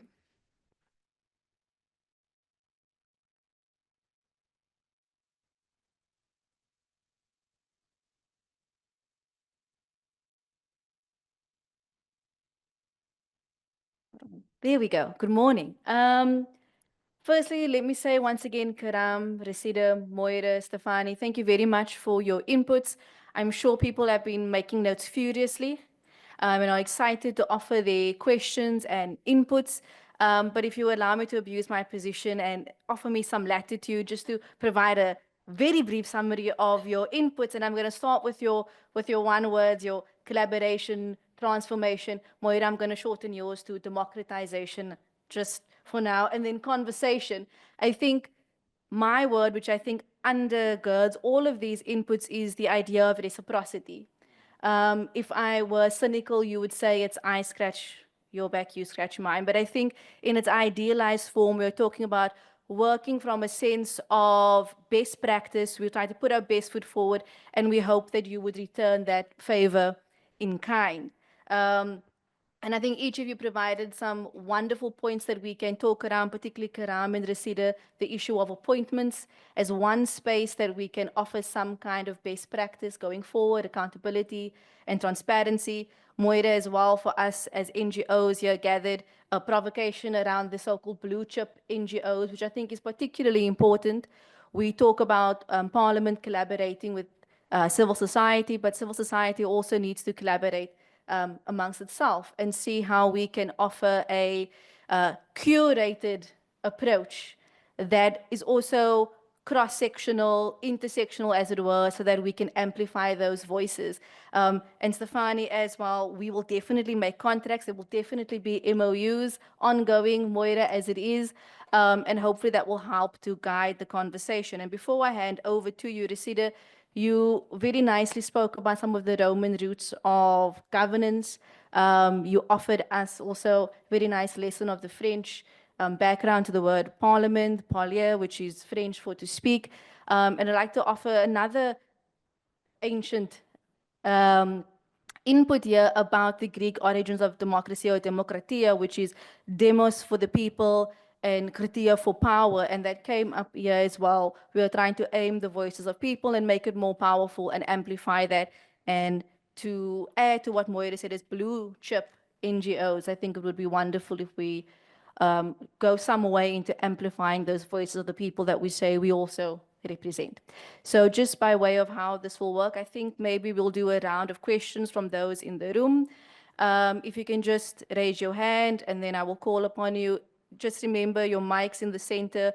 If you can put that on just for the recording, and for those online, if you could just say your name once again and the organization that you represent. We'll then give the panelists an opportunity to respond. And then, Sam, maybe we'll go to those online for questions. So without further ado, I already see a hand. One. So we'll go with Liz, then we'll go at the two at the back. We'll go to Chris. Those three. Liz? Thanks very much. That was really quite interesting discussion. Liz McDade from the Green Connection. It's a couple of comments and then maybe a question. And as usual, for those who know me, it will be provocative. So I started part of my life in Parliament as a researcher in the new Parliament. I then have worked in civil society, and part of the work I've been doing is trying to ensure that grassroots reaches Parliament. And obviously as on the environmental justice side. I also worked with ALTA on the very first parts of these reports. And what has been critical is I think the staff of Parliament have really helped. We have been part of hearings where the parliamentary education officers help bring grassroots people to Parliament, where we've been able to put our views. 7th Parliament, we have an open door policy from some of the committees that used to block us. So this is really exciting.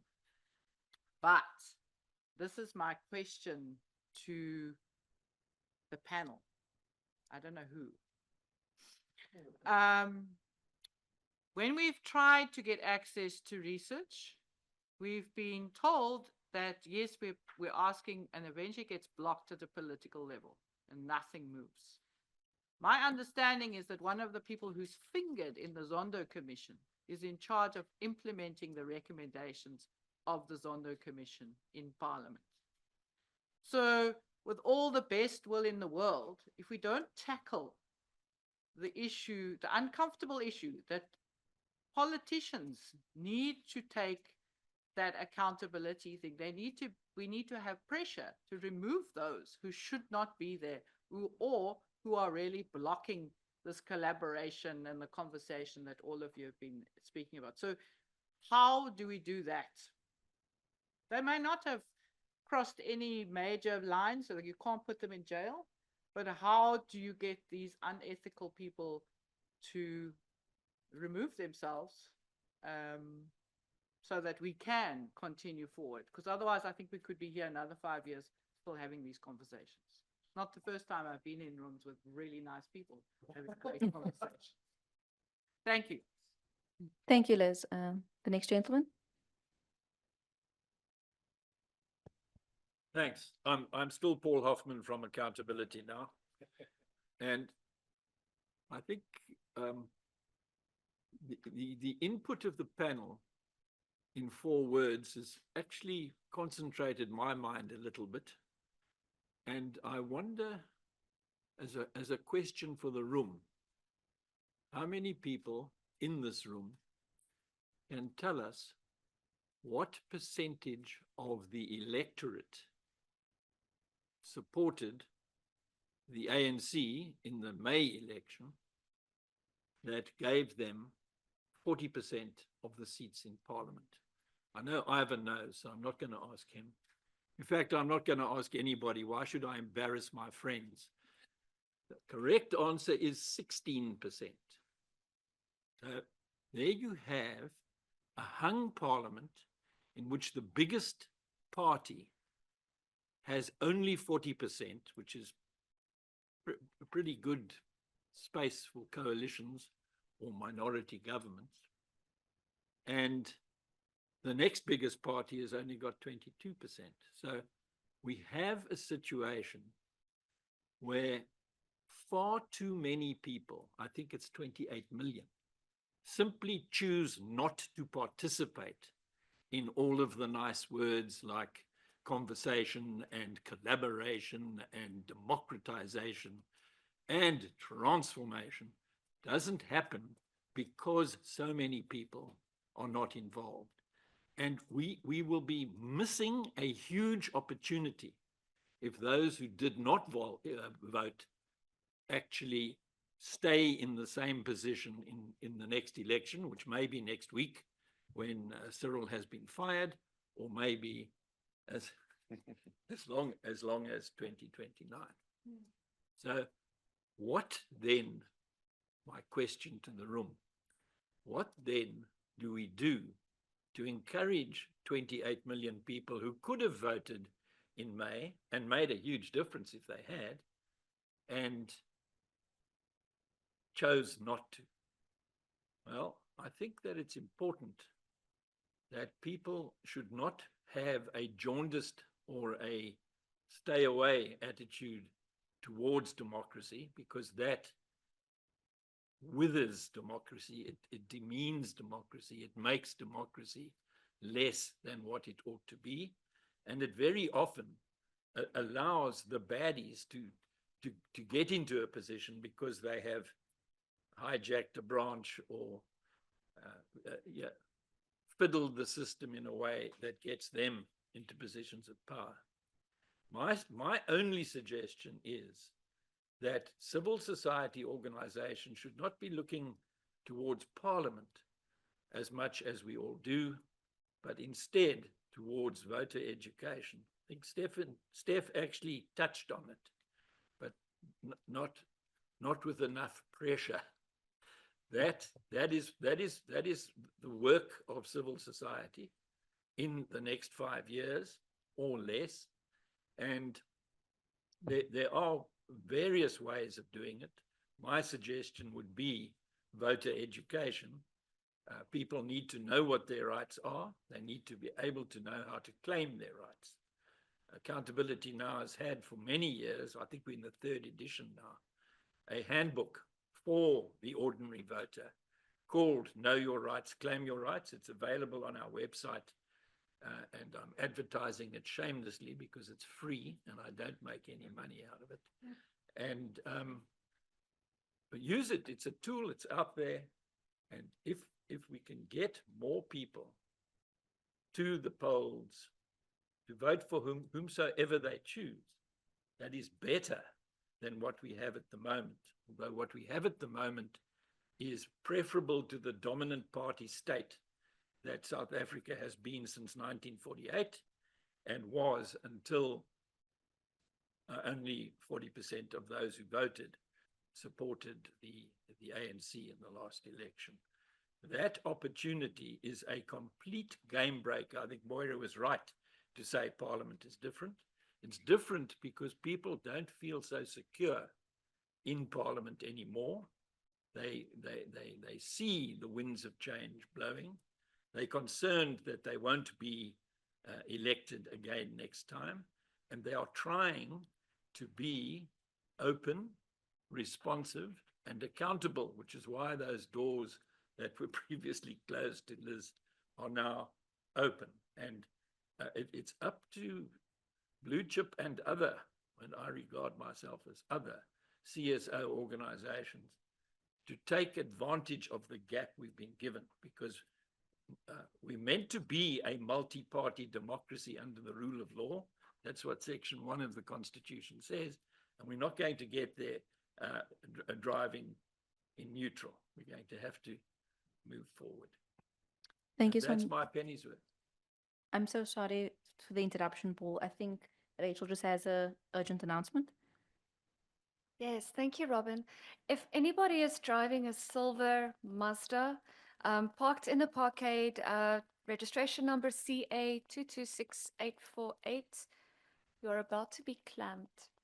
So we kindly ask, please excuse yourself and please move your car. Once again, silver Mazda, number ending with 848. CX5 apparently. Oh, Matt, please, please. Thank you. So sorry about that, Paul. Would you like to conclude any comments? I'm offering those thoughts to the panel for their response, because I think that it's an important part of the work of civil society organizations. I was done. Okay, perfect. Just had to check. Don't want to cut anybody off. Hand at the back.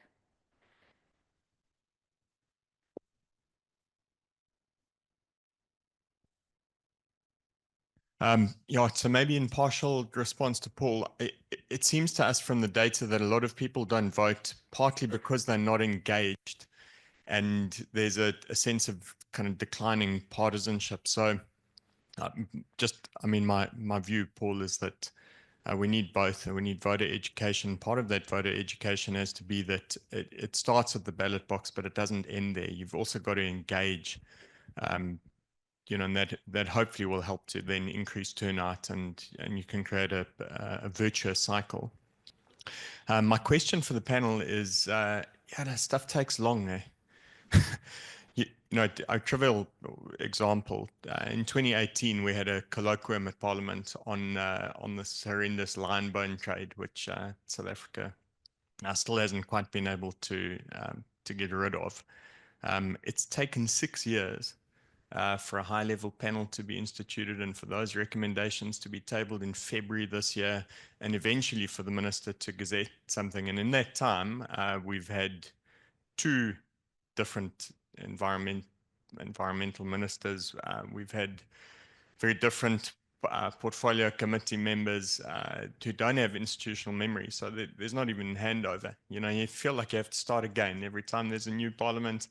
Start again with the basics, and that does deplete appetite because as NGOs, you're also unfortunately constrained by donor timelines and expectations, and you can't put in your donor or funding proposal, well, it's going to take us about 6 years to try and change policy, and when the policy does come out, it allows for voluntary exit from an industry that people are making a stack load of money from on false pretext and cruelty.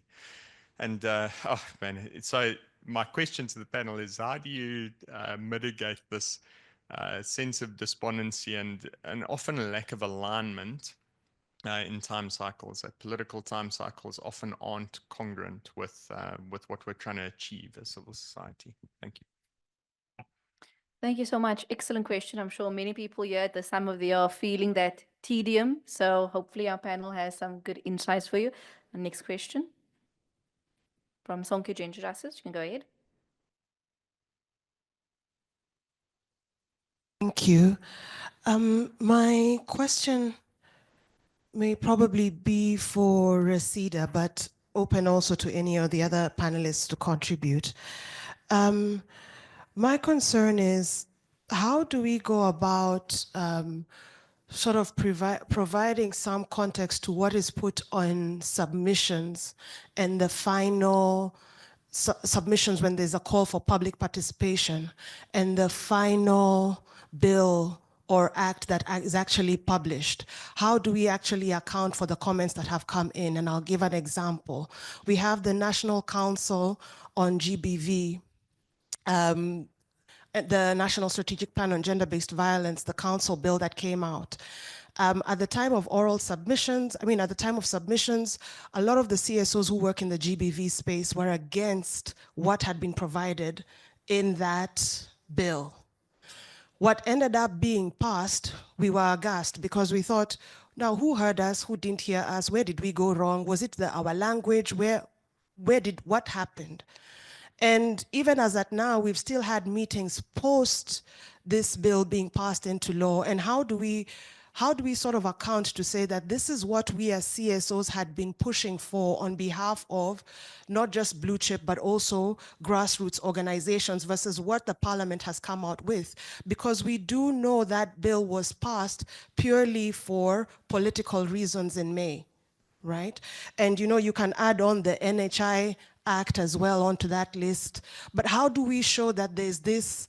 I wish there was a way we could actually show that these are the submissions that have been made and this is the general feel from public participation. This is what people in the public are saying they want versus what the act has actually come out to be. So there's that. If you also look at the DHA white paper again, passed on the basis of a lot of misinformation in terms of how migrants impact the socio-economic atmosphere in South Africa. But we are not able to show what have people put in versus what comes out in the final bill. And obviously we don't have access to that. If I recall, you made a comment on Monday saying that for some of the submissions, you know, Parliament gets even up to 380,000 submissions.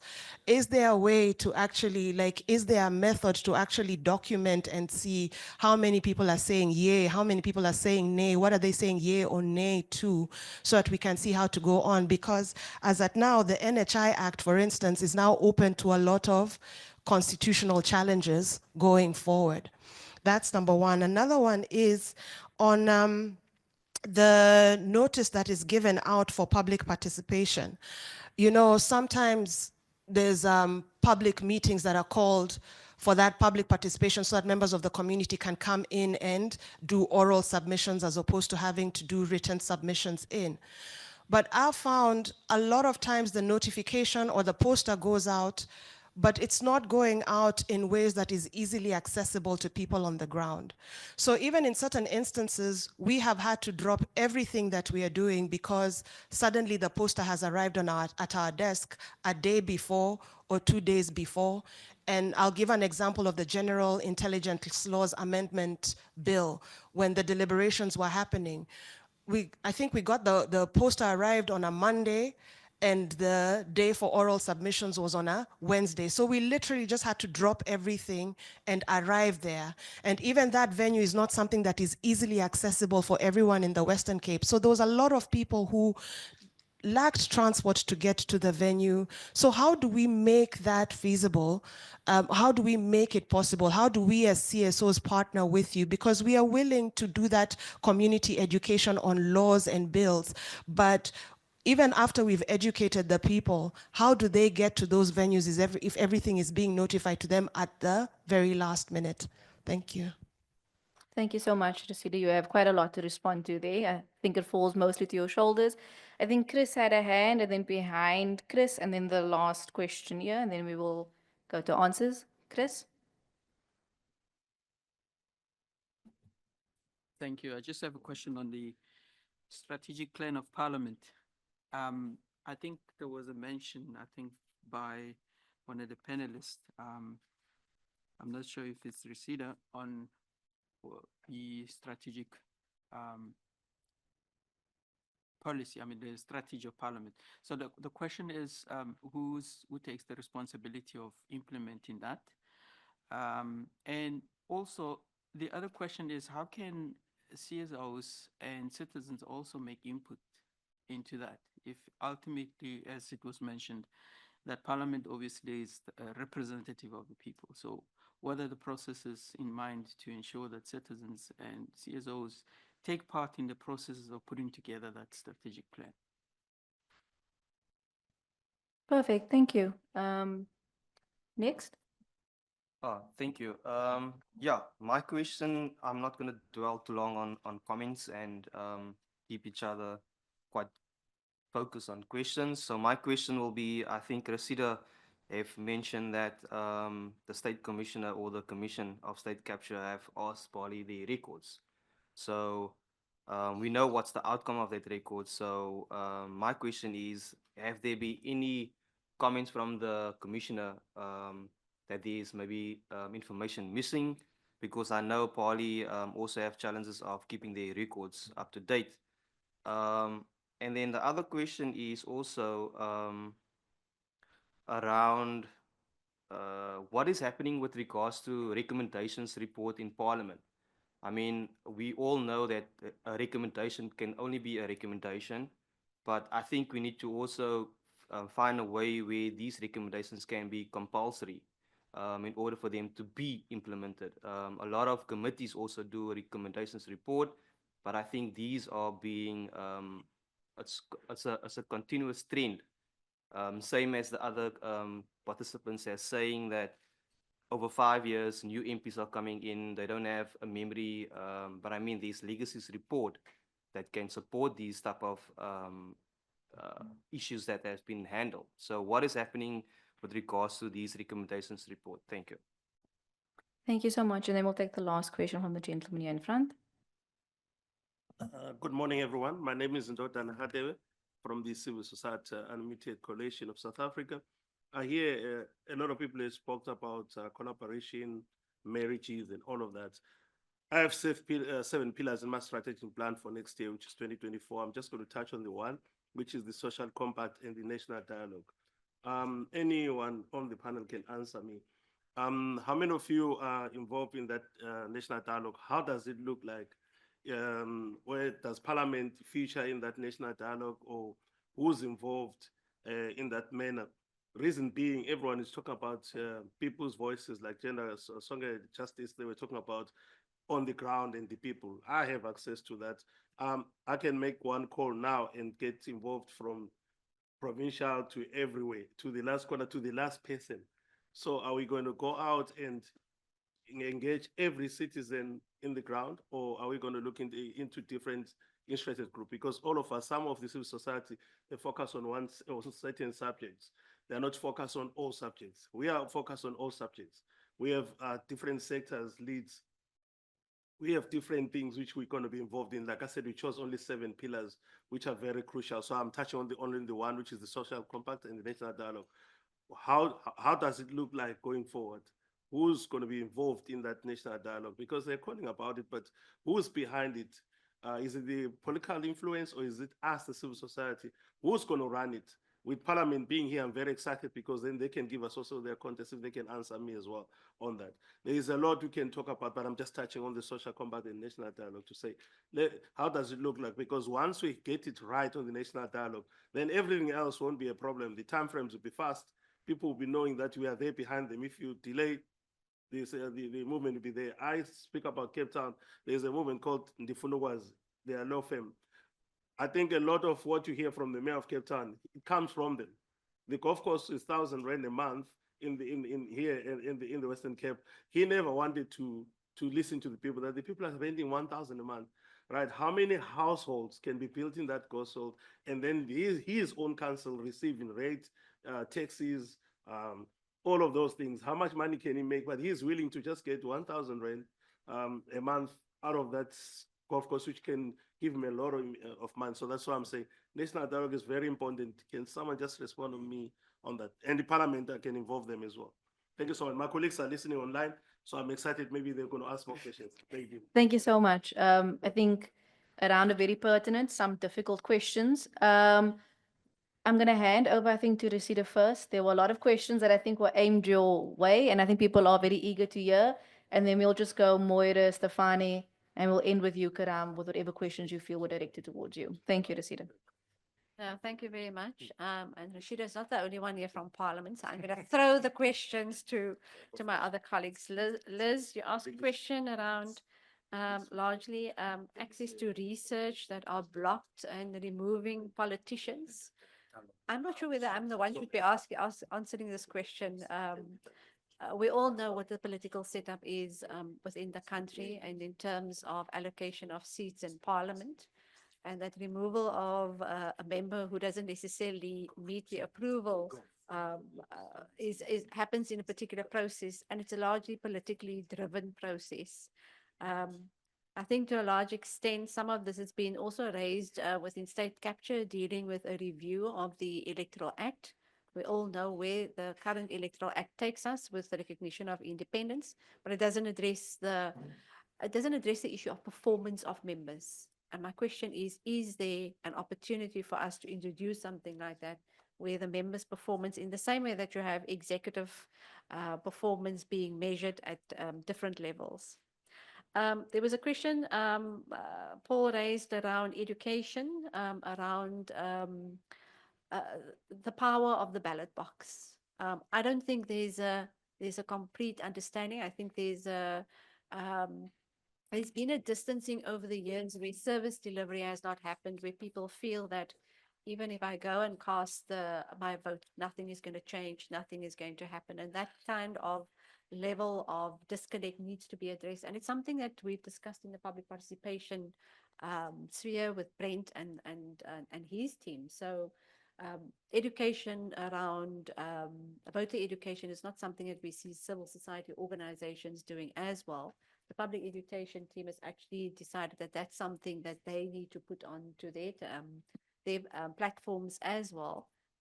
because through that election process, you choose the parliament. And if you choose not to participate in the process, you get the parliament that you've either voted for or that you've either not voted for. And that's the message that the team has now crafted, and it's something that we will continue to roll out in our generic education programs. And then we are going to take you up on that offer of that publication. I've made a note here that the public education team should contact you. There was a question from Sonky Gender, particularly around submissions and how committees deal with submissions. And we have done some comparisons with other parliaments. We've engaged with other parliaments in terms of making it easier for MPs to deal with the volumes of submissions that we get, particularly on critical pieces of legislation. I've shared at our Monday dialogue that we had with civil society organizations just around the NHI, there were about 380,000 submissions, and they take different shapes and sizes. And I think institutionally we have a problem in terms of how we deal with those submissions. We must recognize it for what it is. We may not necessarily have the necessary ICT systems to deal with it. We are collaborating with Dear South Africa, for instance, in terms of the system that they're utilizing and how we can customize a system like that to make it easier for MPs to not only get the submission in its original form, but to get the key messages and to also draw little strains in terms of what are the patterns of approval for the bill or not being happy with certain provisions in the bill. So that is something that both our IT division is looking at. Maybe something that I want to pause on when we talk about the role of MPs and how they execute their work. And then just taking into account that we've gone through an election, we've established a new parliament. I wonder if we know what an individual MP has to deal with, just in terms of volume of work. And I'm not defending MPs, but I think we need to step into each other's shoes to get an appreciation of a parliament is established. We have a complete change in terms of government. We need to establish committees. Members need to be assigned. Some of the members were returning members, but we've had quite a huge turnover, which means some of the members needed to be educated on the role of an MP. Now you have to find your feet. You have to be inducted, and we have a quick induction session just to get people on board, and then we have to pass a budget. Because the budget was introduced in February, we have to finalize that budget because there's timelines within legislation to do that. So this is what we then prepare members to do. The next thing is it's annual report time. We need to get the MPs on board and tell them this is how we deal with annual reports. We have to do that training. And over and above that, we've got 18 pieces of legislation that's been either 17 of those came from the previous parliament. Those committees had to be established. They had to be briefed on those. They had to be, there's a process that now needs to be addressed in terms of processing that legislation. Two rules that were changed in the previous parliament is timelines around legislation.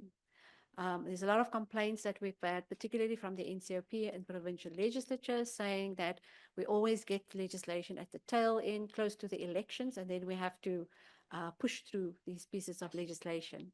So two rules were changed. The NCOP has changed the cycle from a 6 weeks to an 8 week cycle to give legislatures more opportunity. That's not a fixed 8 weeks. The rules actually say that if you require more time, you can approach the chairperson of the National Council of Provinces and ask for more time. And that rule has always been there. And provincial legislatures have a tendency maybe not to utilize it and feel compelled to stick to Parliament's rules. So the rule changes have been introduced to address particularly the public participation component to give provincial legislatures an opportunity. Another rule change that was introduced is to make sure that the National Council of Provinces doesn't spend too much time with legislation and then limits the time that the NCOP has got to deal with legislation. So there's a timeline now for legislation that the NA has to deal with and for the NCOP. So those things are, I think, positive steps to make sure that there's sufficient opportunities both for Parliament and legislatures to deal with the legislation, but also to have sufficient time for public participation. And this is the issue that's raised by the colleague from Sonky Gender around time for submissions, time for planning. So what I've shared at the dialogue is that we've also asked the new MPs that when they committees deal with legislation, they need to take into account that they can't just give us dates as the administration. We've got a public participation team that must not only understand the bill themselves, because they need to go and educate, they need to prepare a mini bill or a publication around that bill to make it easier for citizens to understand what is this piece of legislation about. That publication needs to be translated into all the official languages, including Braille. That in itself takes time. So there's a 7-day turnaround from the language unit. Then we need to get a content advisor and or a legal advisor to brief the education team to say, this is what this legislation is about. So that when they go out informed and they're able to go and educate citizens. The next step in that process is now the public education team must plan the education program, how they're going to go about it. And that includes engaging with provincial legislatures, engaging with municipalities to say, we're going to come to your area, we're going to be doing education on this particular piece of law. Please put us in touch with the person in your space that can assist us. And that includes meeting with the councillor in order to set up public education workshops in different ward committees, so that we get closer to the people that are impacted by the legislation. So these timelines, we've shared it with the members in the 7th Parliament. And we said, in your planning, when you decide on a public hearing, you need to give us 6 weeks to plan, to prepare, and we need to be able to come back to you. And this is something positive that we've seen. Chairpersons actually call all the teams that support the public participation process and say, did you go and educate? Where did you go? Who did you educate? Can we go ahead with this public hearing or not? And in instances we have seen chairpersons say, we can't go ahead, you haven't done enough, please go. We will hold back on the dates for the hearing. So I think to a certain extent that will address some of the concerns that was raised by Sonke Gender. We have, I think, in the 7th Parliament reached the ear of members, particularly chairpersons, to say our planning for public hearings is critical in order to make sure that we have an informed citizenry, and that when people come and participate and make their voices heard, that they have had the opportunity to be educated. The issue for submissions and how committees process it is problematic, depending on the volume. We have seen in instances where committees take on board the submissions. We have seen in instances where committees don't take on board the submissions. What needs to improve is the committees reporting on why they agree with some and don't agree with other submissions. And I think that's a gap that we would want to close in the 7th Parliament. Not taking away, and I'm saying this maybe as not as an official, but as a citizen, not taking away from the fact that politics do play a role. And I think we've been naive to ignore the fact that different political parties have different views on policy issues, and that will drive a particular member's perspective in a committee. And maybe that's why you'll see that we've made inputs, but we don't see that in the final piece of legislation that is crafted. The Gila bill was an interesting bill. We find that the committee went to deep rural areas, and we're talking about intelligence matters. Our request has always been for our content staff, our research staff, and our legal staff to actually brief the committee on what is this bill about, who does it affect, who are the stakeholders we think they should be engaging with, rather than taking a piece of legislation to 3 districts, 9 provinces, because that's been the norm in the previous parliament. Our view to members is look at the bill. If it's a technical bill, you don't need to go 3 districts, 9 provinces. It's quite expensive. It costs about 10 million for that exercise alone. And then you don't get the necessary inputs that you would want. If it's an intelligence bill, who are the people that deal with intelligence matters? Who are the people that you need to engage with? I wanted to share maybe an example. Stephanie made a point earlier, and I just want to, it deals with public participation in terms of how Parliament can collaborate with civil society organizations, particularly around public participation. And I think we had a good example with the NHI bill, where we had a civil society organization called the Khayelitsha Health Forum. They were particularly interested in this bill. So we invited them to Parliament through the Public Participation Office. There was an education program just to share about Parliament, how it works, how its committees work. And then there was a robust engagement just around the NHI bill. What is this bill about? What does it seek to achieve? How is it going to impact on different sectors?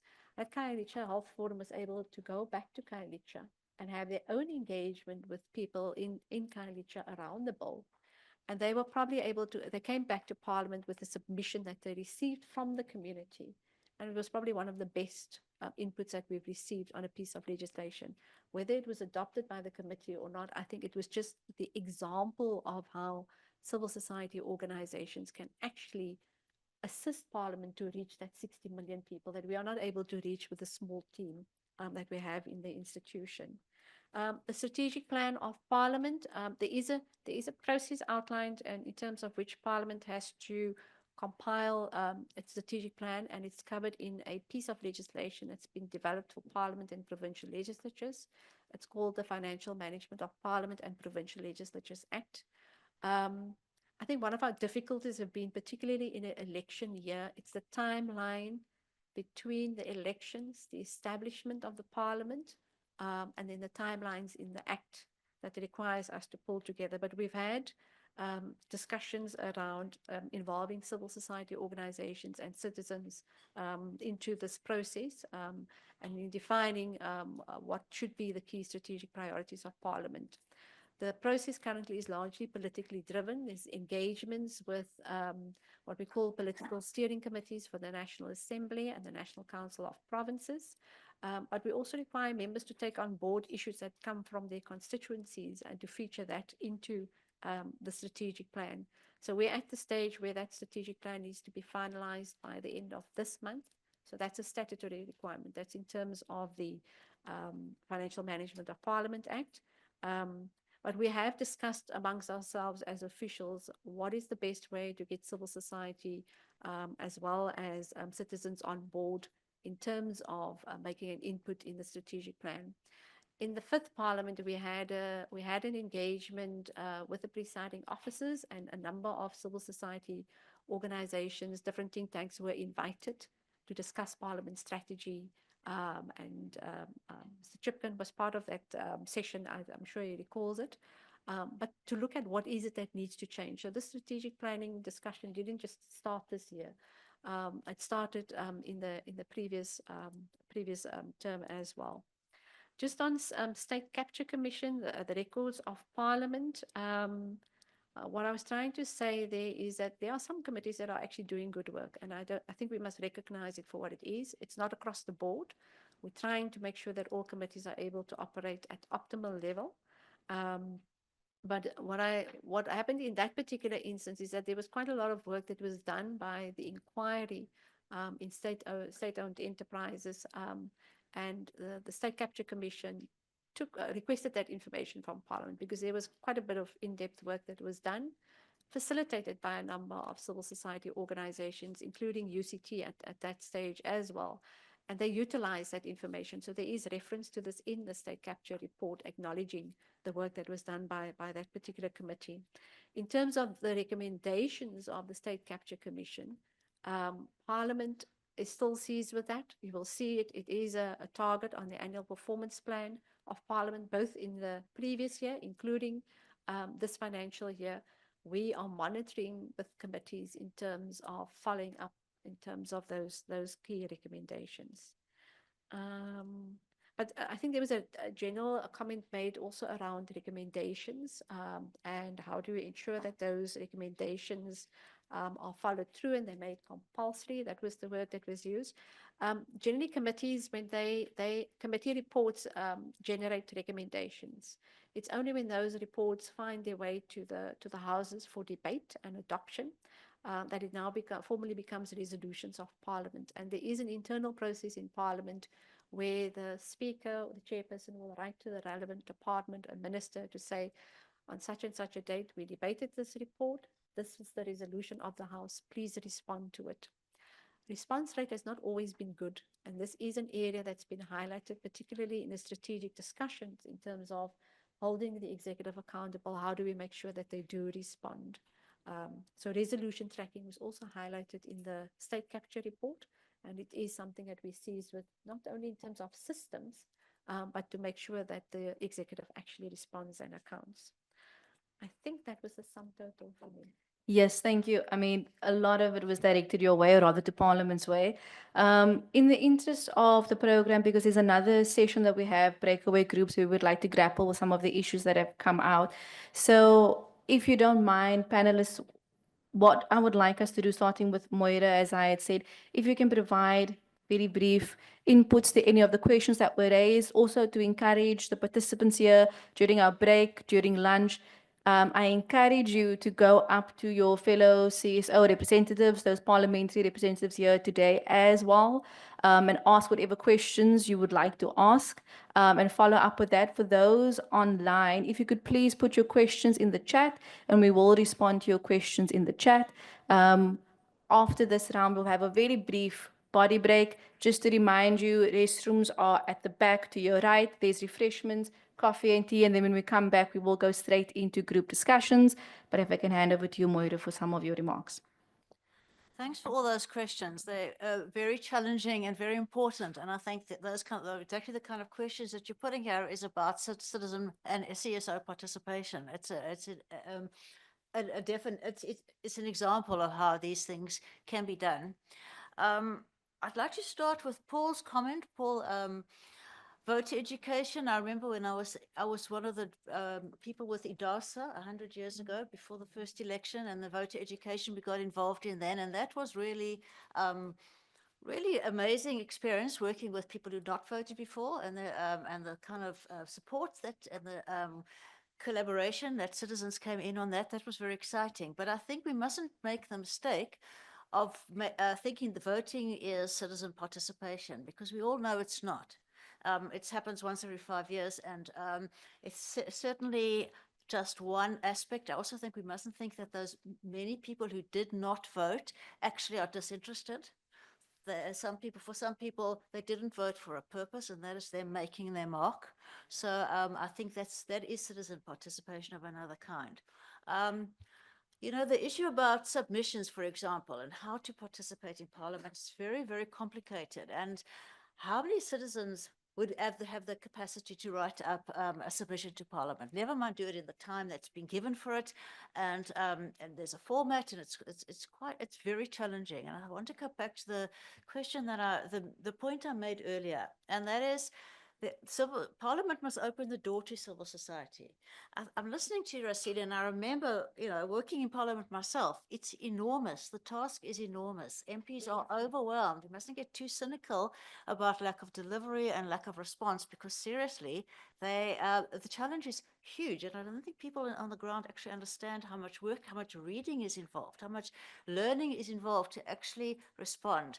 So I'm saying, as a member of civil society now, our doors are open to Parliament. And I don't think Parliament understands how much we can do, how much we can offer. And we're really willing to. And I think that's one of the important parts of this discussion. The amount of induction, we could help with induction if you let us. But we sometimes think Parliament doesn't want us in there because we're not going to give the right messages, or we're going to bring our own independence into that process. That's not a bad thing. We want to, as we mentioned, we want to get the right people for the job. You said there was this question about how do we measure MPs' performance? Well, that's what the elections are there for, to measure MPs' performance, but we do need something better than the proportional representation list for that to actually be effective. But I just want to end with one example, and I see my colleague from Catholic Parliamentary Group is here. We decided last year, before the elections, we wanted to work with young people because we really wanted them to vote. And we prepared a whole workshop, and we called these young people, and they really kind of overwhelmed us, because the issue wasn't whether or not they were going to vote. The issue was also, what did they do after they voted? How do they work with their communities to report back and make them understand what Parliament does and doesn't do, how they can engage in that?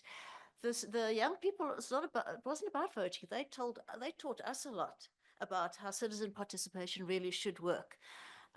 Don't underestimate what civil society is thinking, is acting, is doing. Parliament just, there's a desperate need to make these very complicated processes more negotiable and more accessible. And that's where we really have to appeal to NGOs like ourselves who are better at navigating these difficult procedures. We'll work with Parliament, we'll work with grassroots communities. It's definitely got to be a joint effort. It cannot be done by Parliament alone. And I think Parliament is realizing this, but I also think Parliament mustn't be so scared of us. I think Parliament is quite scared of the NGO sector and civil society sector and wants to limit the voice, possibly limit the voice of people. Understandable, but that's not how Parliament works. In this case, it can't be. There's too much to do. And I think the need for cooperation is huge and can be very constructive, so that someone who's working with the gender groups is okay, can help mobilize around, can help do the research, the legwork, people who are qualified to do that, so that the comrades in the NGO can actually do their representations from a basis that is empowering to them. There is a different way of doing this, and I hope that is taken to heart. That's all I can say. Thank you very much, Moira. I'm sure it is being taken to heart.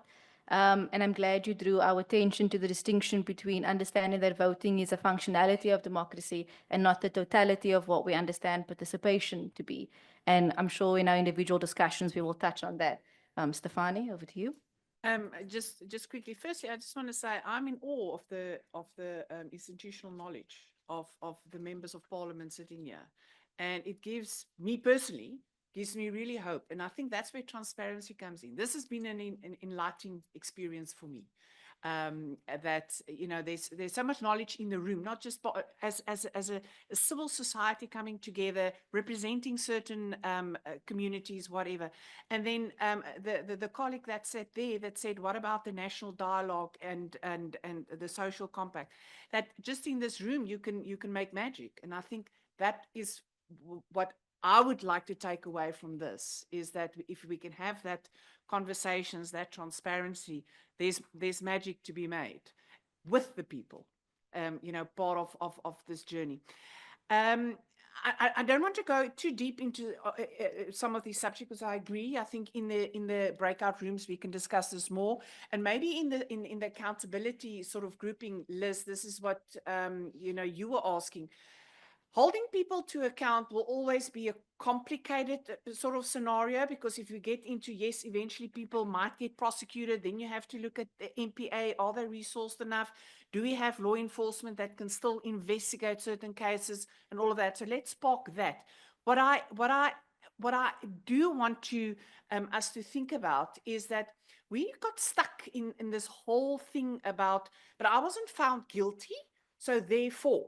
And specifically with certain members of, you know, certain MPs, I wasn't found guilty. So what about ethical behavior? I think sometimes we are so focused on, am I guilty of something, that we lose sight of, don't we want ethical people in Parliament? Don't we want ethical people in government?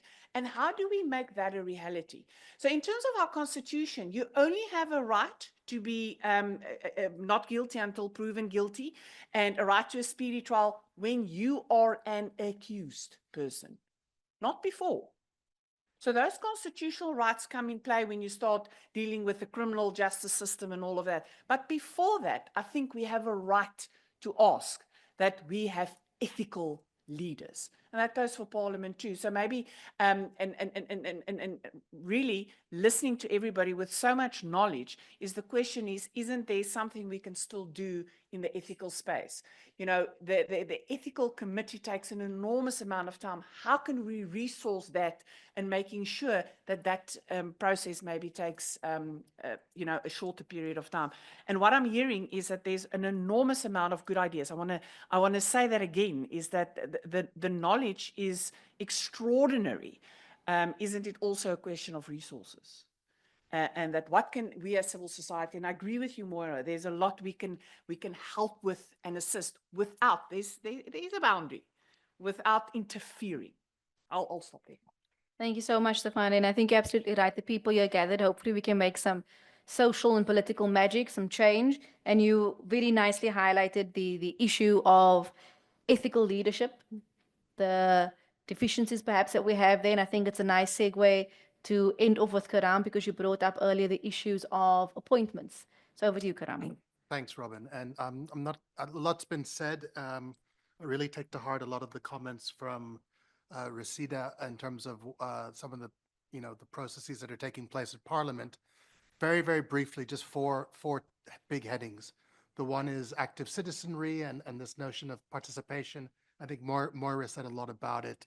I think we need to breathe life into this concept of what we mean by active citizenry. It finds expression in the National Anti-Corruption Strategy. It finds expression in how we've been speaking about issues around whistleblowing. But it's, this question of, you can make a submission, you can vote, what happens afterwards, so understanding that value chain, and then using that to inform how we approach civic education. Then the legislative process. I think this was an issue that Ross flagged in terms of the issue around timing. Gosh, things do take a long time. This idea of the time frames that it would take to establish an independent anti-corruption agency. It creates a lot of it creates almost a defeatism, I think, in terms of how people then think about these new initiatives around how we build new institutions. I wonder if we need to go back into the heart of the Westminster system and in terms of best practice. Once upon a time, there were green papers, there were white papers. I worry about the process around the public procurement bill and the fact that there wasn't a white paper. So, this thing had been in different forms of it had been in negotiation for years. We got to NEDLAC, and the critique was, well, you're leaving everything to the regulations. So it's like a perfect storm. There's no strategy document, and then all the key issues get kicked down the road. So I do think that process of green papers, white papers were very helpful once upon a time, and maybe we need to go back into that. It's concerning to hear the Zondo Commission mentioned in the same breath with Fansel Slabat, Matlante, and Asmal. I once upon a time I worked at the South African Human Rights Commission. I don't know if the Asmal report is dead and buried, but I do think it's ironic that we got the Zondo Commission as a result of a constitutional court ruling, which said the findings and recommendations of the public protector are binding, and then we have commissions of inquiries that produce findings and recommendations which aren't binding. This is a problem, and we can't have that going forward. So there needs to be a new way, and if we do have special purpose commissions of inquiry in the future, we need to have the guarantee that their findings and recommendations can be implemented. Lastly, the question around communicating more effectively. Corruption Watch gets asked to come into the media a lot. And one of the questions that we get repeatedly asked is what's happening with the state capture recommendations. Now, I attend the Paris conference. I know people in the presidency. I've got access to information. There's so much going on. But government's on the back foot. The state is on the back foot, whether it be Parliament or the executive, when it comes to messaging to the public about what it's doing. I did grow up in the U.S. Those days of the president going in front of a press conference or a press secretary, on a regular basis, engaging with the media. There are these huge gaps in terms of the messaging that comes from the state, and I do think that also then feeds into this trust deficit that then kind of creates that despondency of people feeling like, what's the point of me getting involved? So I do think a lot more can be done in terms of state actors communicating more effectively and communicating directly to the public. Thank you. Thank you so much. Those were some really rich comments to conclude for us, Karam. Definitely trust deficit, definitely a space where civil society and the people you're gathered can perhaps work together on. We obviously have gone massively over time, but I was loath to cut us too short because the purpose of today is to engage with one another, but we are going to take a very, very brief break. All right, so we would like to start with the breakaway sessions. As you can see on the program, we've got 3 breakaway sessions. We are not going to breakaway separate rooms.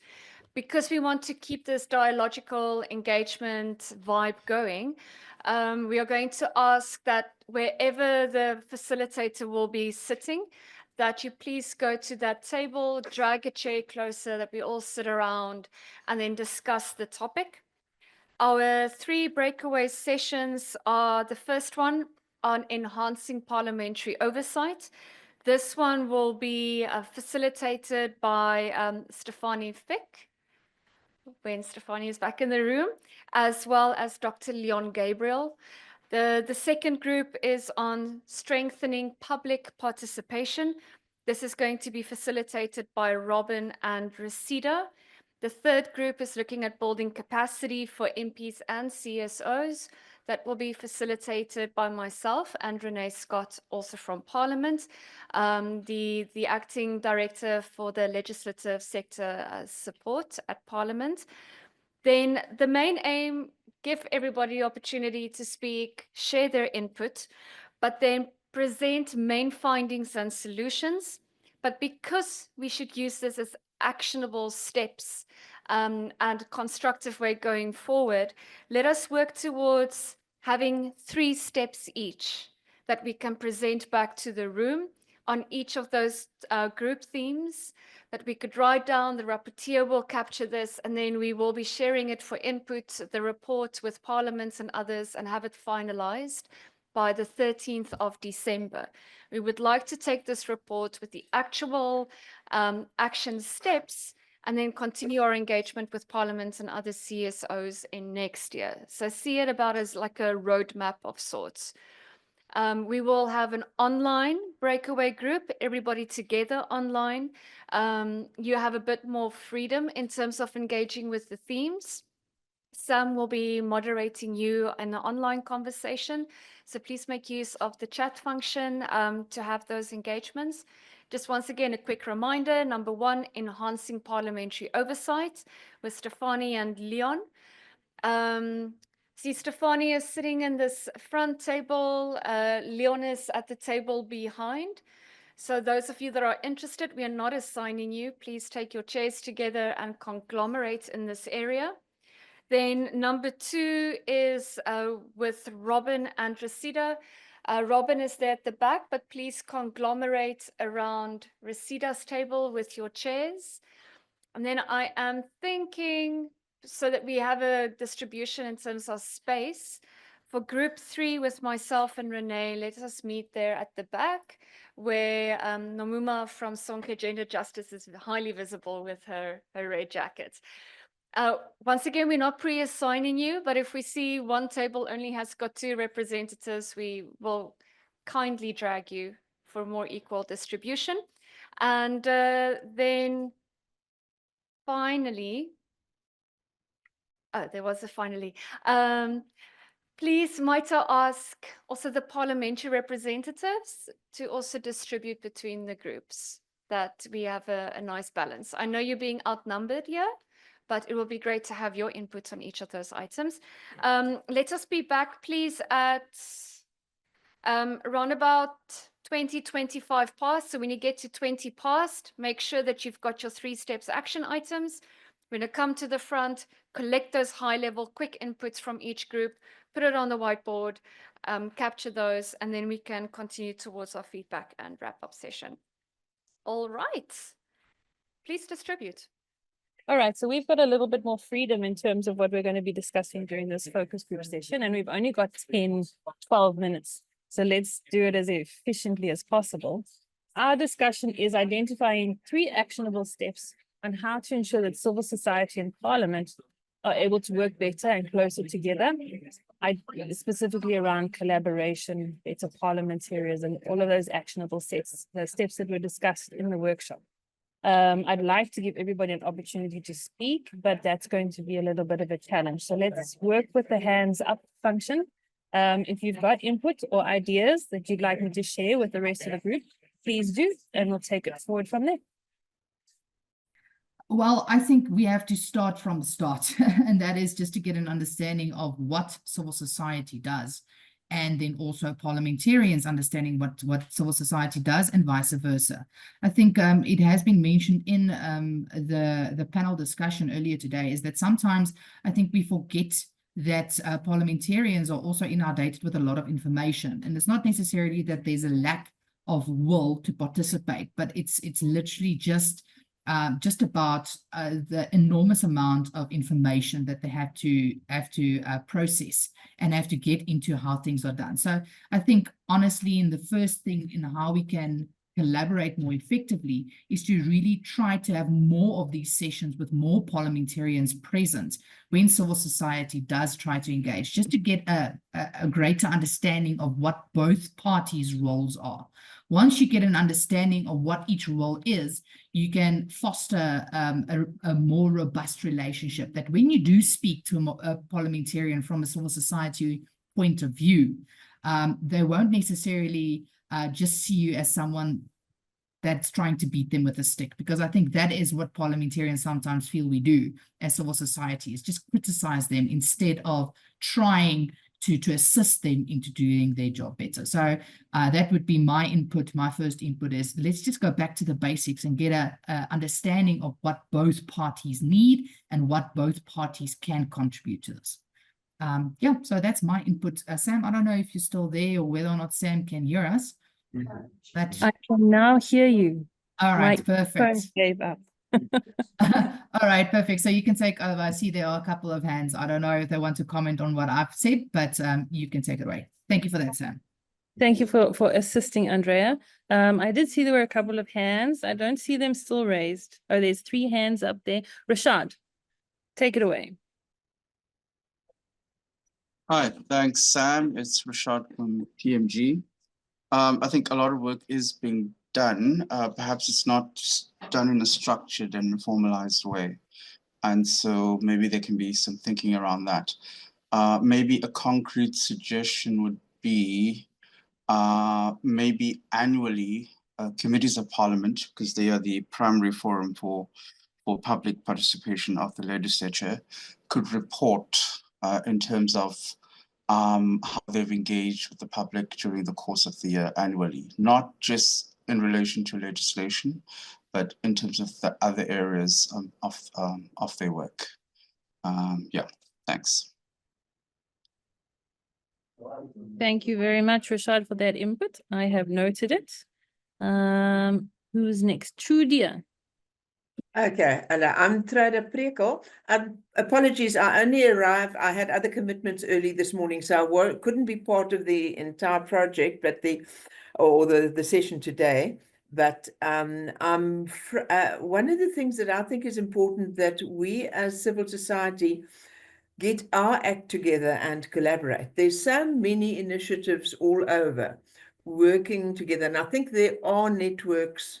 I'm part of an organization called Dialogue for Action, where rather than having a formal structure, it's a network so that different NPOs and initiatives can know what others are doing and can support one another. Very often, you've almost got NGOs competing with one another for funding, and so I think it's one of the things that we could get more collaboration and mutual support. That's one of the things. I know there's a new initiative that was started that I'm also very impressed with, is that the Human Bridge, which is also becoming a network. There's Dialogue for Action. There are a whole lot of these networks. And I think if we as networks could talk to one another so that we've got a joint voice, rather than a scattered one, each one going in individually. But there are key issues. I mean, to me, the whistleblowers is something that absolutely must get parliamentarian priority almost, because and there are whistleblowers groups that I'm involved in. So I think if we could just get identify real issues which are going to make a difference in moving the country forward, and I think the other thing is this whole national dialogue that's being spoken about, where civil society is supposed to have an input. I think if that creates an opportunity to get better networking among different civil society organizations, that will then strengthen us, that when we talk to Parliament, we can then be more persuasive because we've got a larger network that we are representing. Thank you very Thanks. much for your input. We also have a similar organization in the anti-corruption space called Defend Our Democracy, which is exactly as you are saying, you know, grouping a bunch of CSOs together that have similar interests so that then we can push our energies forward a lot more constructively. And it makes a huge difference. So I will certainly raise that. Thank you very much. Thanks. All right. Is there any other input? We're a little bit over time. So far, what I've got in terms of feedback for the group is specifically that we have an annual report back from Parliament in terms of public engagement across all programs. Thank you, Rashad. And then from Shadia, CSO should collaborate better. I've used the concept of herding cats. And if we are working closer together and we are more organized, then maybe Parliament would be able to listen a little bit better. I see from Andrea's side, she suggested that we go back to basics by understanding CSO and Parliament's role for both entities to understand what we both can bring to the table to foster more trust between each other, which is a great one. Thank you very much, Andrea. Any other feedback that you'd like me to share? Bandile? Can you put your comments in the chat? Unfortunately, I can't unmute you. I can only ask you to unmute. And then I see guys also said, in my experience at NEDLAC a few years back, civil society was seen as COSATU light. I hope that has changed, as employed and unemployed have very different interests. Ilse says in the comments, what about a CSO seminar every once in a while? If we can get back onto the same page, we can push back harder against all the issues. 100% correct, Ilse. Thank you for that. Stop seeing each other as competition, and we should collaborate more often. Ndodana, Cynthia says we apply the district model to reach out to grassroots organizations. This model's effectiveness was tested during the Kagiso Trust and CSUC Civil Society Election Program, whereby we rolled out the voter education civic democracy workshops in 54 districts of the country. Citizens' education and awareness of how important Parliament works is important. Absolutely correct, Cynthia. That's exactly why we've been putting the Parliameter together. I will share your input. Is there anybody else who wants to share their feedback, whether in the comments or online? Louise says Parliament often seems deaf, to the CSOs in public. Perhaps some of this is just that they are deluged with info. We need to take all opportunities to talk to Parliament and also to collaborate with other CSOs. Perhaps it would be helpful to have joint sessions with CSOs in Parliament, party officials and MPs on how to implement accountability and how CSOs can help with this. Thank you very much, Louise. Moderator? Yes, Tandeka. May I say that I think that this collaboration is a great idea, and that the organizers of this very timely meeting have done us all a great service.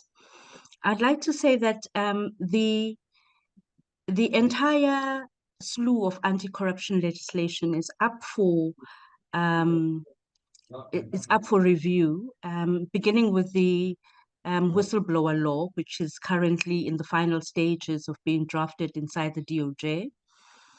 It would be really helpful if we could have an interaction over lobbying each other on up and coming legislation, so that we can understand from both sides how the legislation is likely to be received and to travel through Parliament. So if we could find a way of having a little committee that discusses pending legislation, I'd be very appreciative and look forward to vigorously participating. Thank you so much. Such an amazing idea. Thank you very much, Thandeka. I am absolutely in agreement and will raise it. And I think that that applies not just to anti-corruption. I know that those laws are up for review now, but for whenever any law is up for review, there are many CSO organizations focused on those specific issues that could provide great input into the changing of those laws. I will definitely note that. Thank you.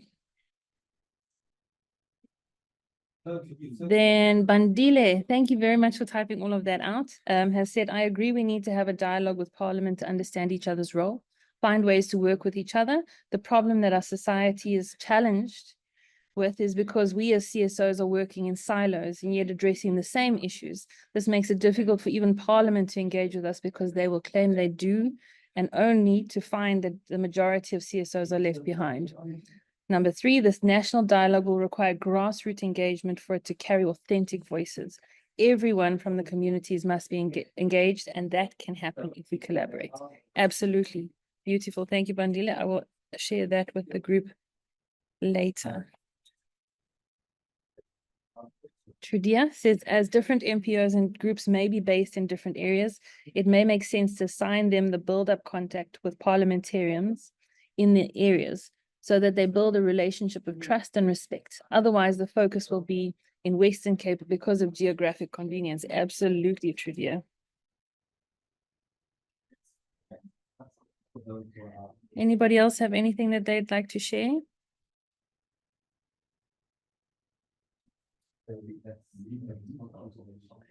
Louise highlights that we need those constituency officers, please. Rashad also highlights the constituency officers as well. CSOs can play a role in promoting and monitoring these officers. It's a great actionable action that we can implement. Thank you, Rashad. I do think that we've got more than 3 issues, but I think that they're all very, very relevant. So I will ensure that they are all shared in the 5-minute slot that we are allotted. Is there anything anybody else would like to add? Bandile notes, how can we ensure these dialogues reach out to other provinces as well? I'm asking because our coalition, which is Civil Society Unmuted Coalition SA, have representation in all 9 provinces. It'll be good to also have these engagements out of the Western Cape. Trudia notes it may make sense to draw up a list of relevant CSOs to establish a supportive network, contact details for formal or informal networking. Thandeka, I would if I could, but there is no function for me to be able to unmute you, and you were able to speak earlier. Okay, So I'm able again to speak. It seems it's controlled invisibly by somebody in a cloud. Apologies. Yes, I wanted to say that one of the sort of hidden resolutions of or recommendations of the Zondo Commission has bearing on our work here. It was hidden because it wasn't in the main list of the Zondo recommendations. It was, however, hidden in the Waterkloof SABC multi-choice booklet. So in that book, Zondo recommends strongly that South Africa has a lobby law. Now, South Africa is one of the only modern democracies that doesn't have a lobby law. And the absence of a lobby law and the lacuna in the law identified by Zondo is really serious. Because if we had a lobby law, it would be easy because it will facilitate relationships with NGOs, because we would then have a process through which we approach Parliament, and the steps would be defined and the parameters of the relationship would be better defined. But more importantly, it's important to govern properly through legislation the relationship between big business and politics, because our party funding legislation doesn't go far enough. And also, it wouldn't in any case, even if it was a perfect law, close the loop properly, because there's a loop available for corruption and for promoting democracy by having a good lobby law. Lobbying is good for democracy, and it gives voice to people outside of Parliament and encourages active citizenship. But it also can be abused by big business who stuff packets to get the regulatory environment that is preferable for their own profits, as well as to get laws that set aside the democratic decisions of South Africa's people just because they have the power of money and their own balance sheets have got more money in them than National Treasury. So we need to have a lobby law so that the power of money doesn't completely cauterize our democracy and set it aside and impeach it through money. Thank you. Thank you very much for sharing, Tandeka. I'm just actually picking up such great points coming up, and I really didn't want to interrupt. I'm going to give you a 5-minute call to wrap up. Make sure that you list a couple. We said 3, but if you feel very strongly about it, or a 5th, please list them down. Then we'll come up, present, and then start towards wrapping up. Okay, so a 5-minute call. Perfect. I think you all heard we've got 5 more minutes. Excellent point, Tandeka. I've made a note. Very interesting about the lobby law, and definitely something that should be considered. Will be shared. Thank you, Trudia. Zoom is not playing fair today, but we're doing our best with what we've got. Any other input from anybody that would like to share or have their input shared in the session? So I think that there are quite a few very good points, and I think that the way that I'm going to frame them when I give feedback is that there is work for Parliament as well as CSOs in ensuring that this relationship works going forward. Then I'll move into our implementable actions such as annual reports from Parliament, that there should be collaboration between CSOs, that the lobby law there should be some sort of lobby law within South Africa because it would enable voices and processes that would make collaboration a lot easier across the public and CSOs and Parliament. And also go into the fact that there are many laws that are going to be changed specifically around corruption in the next few years, starting with the whistleblower law, and that we should look at having civil society groups assist in adjusting those laws or amending them, because there is a lot of experience within civil society in many different aspects. Have I covered everything? Is there anything else that you think we should be mentioning? So that everyone is covered. So in that case, so Rashad says there is a public participation working group. It involves the Public Education Office and selected CSOs. That work needs to be deepened and expanded. Absolutely, Rashad. I will make note of that. Louise says building capacity. Both parliamentarians and CSOs need help in how to deal with the deluge of paperwork and how to end up with concrete actions on accountability. Networking and collaboration are helpful in this regard. Thank you very much, Louise. I've made a note of that. Any other feedback? Apologies for having to type it all out. I know it's not easy. Apologies, Guy. As I mentioned, Zoom is not allowing anybody to unmute unless they electively select to do so. So if you get the Zoom ghost to get you working, please go ahead. I think I've just managed to get it. Thanks. Thank you. Go ahead and check. Yeah. Samantha, thanks a lot for all your help. And just a word of input. It's Troida, not Truida. Sorry. And then just a comment on the big business, small business. I have a big issue. Sorry, that was Freudian. I have a big issue as who represents small business. I have a history of big business. I know that very well. And the concern in South Africa is that we have a wine glass. So the bowl of the wine glass is big business, big government, big labor. and I'm not quite sure how well organized civil society is. I look forward to my colleagues from civil society informing me on that.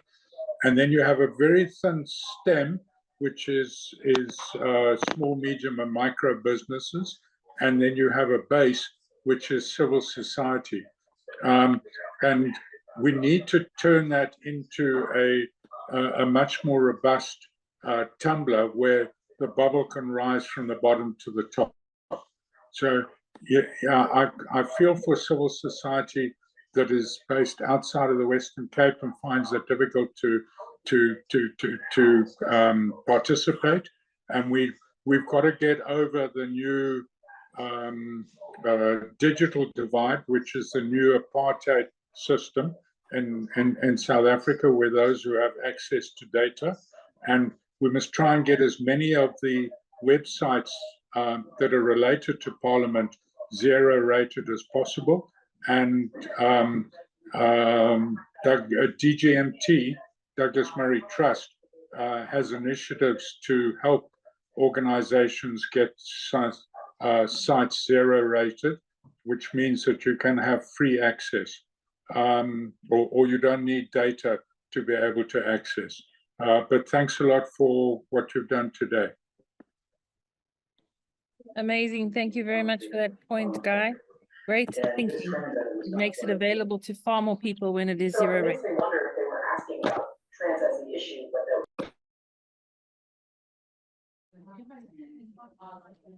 Any other feedback? Rashad Bandile is asking for more information on the public participation working group.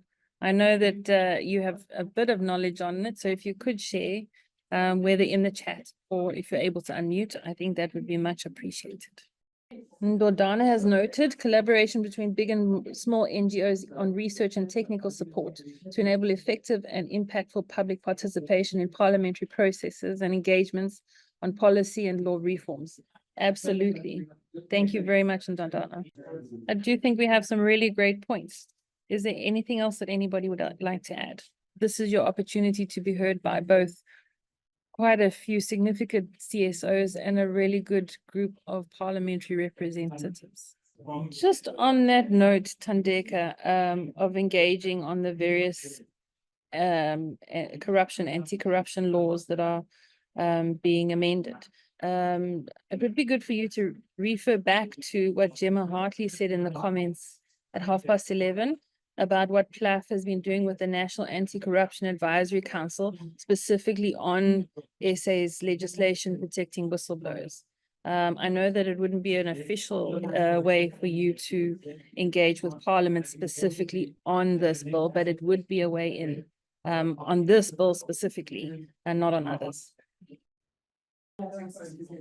I do believe our time is about to be wrapped up. So thank you very much, everybody, for your input. I will give feedback. And I appreciate everything that you've given me. Thank you so much. Okay, I see we're still ongoing. This is great. Great. I would like to ask Group 2. While everybody is heading to their spaces, can I please ask groups 1, 2, and 3 and online moderators to please come forward? Can the moderators please come forward? All right. Wow. That was for sure one amazing conversation. Okay. For group 1 on enhancing parliamentary oversight, we have an adjusted rapporteur. So may the new rapporteur, apparently it's you, Liz. Oh, wait. Yes. Wait, rapporteurs are welcome to come sit in the front. Oh. Alrighty then. Okay, The whole group is rapporteur. Oh, that's why you are here. When Robin is ready, also if you want to come closer, and then we'll also have online feedback.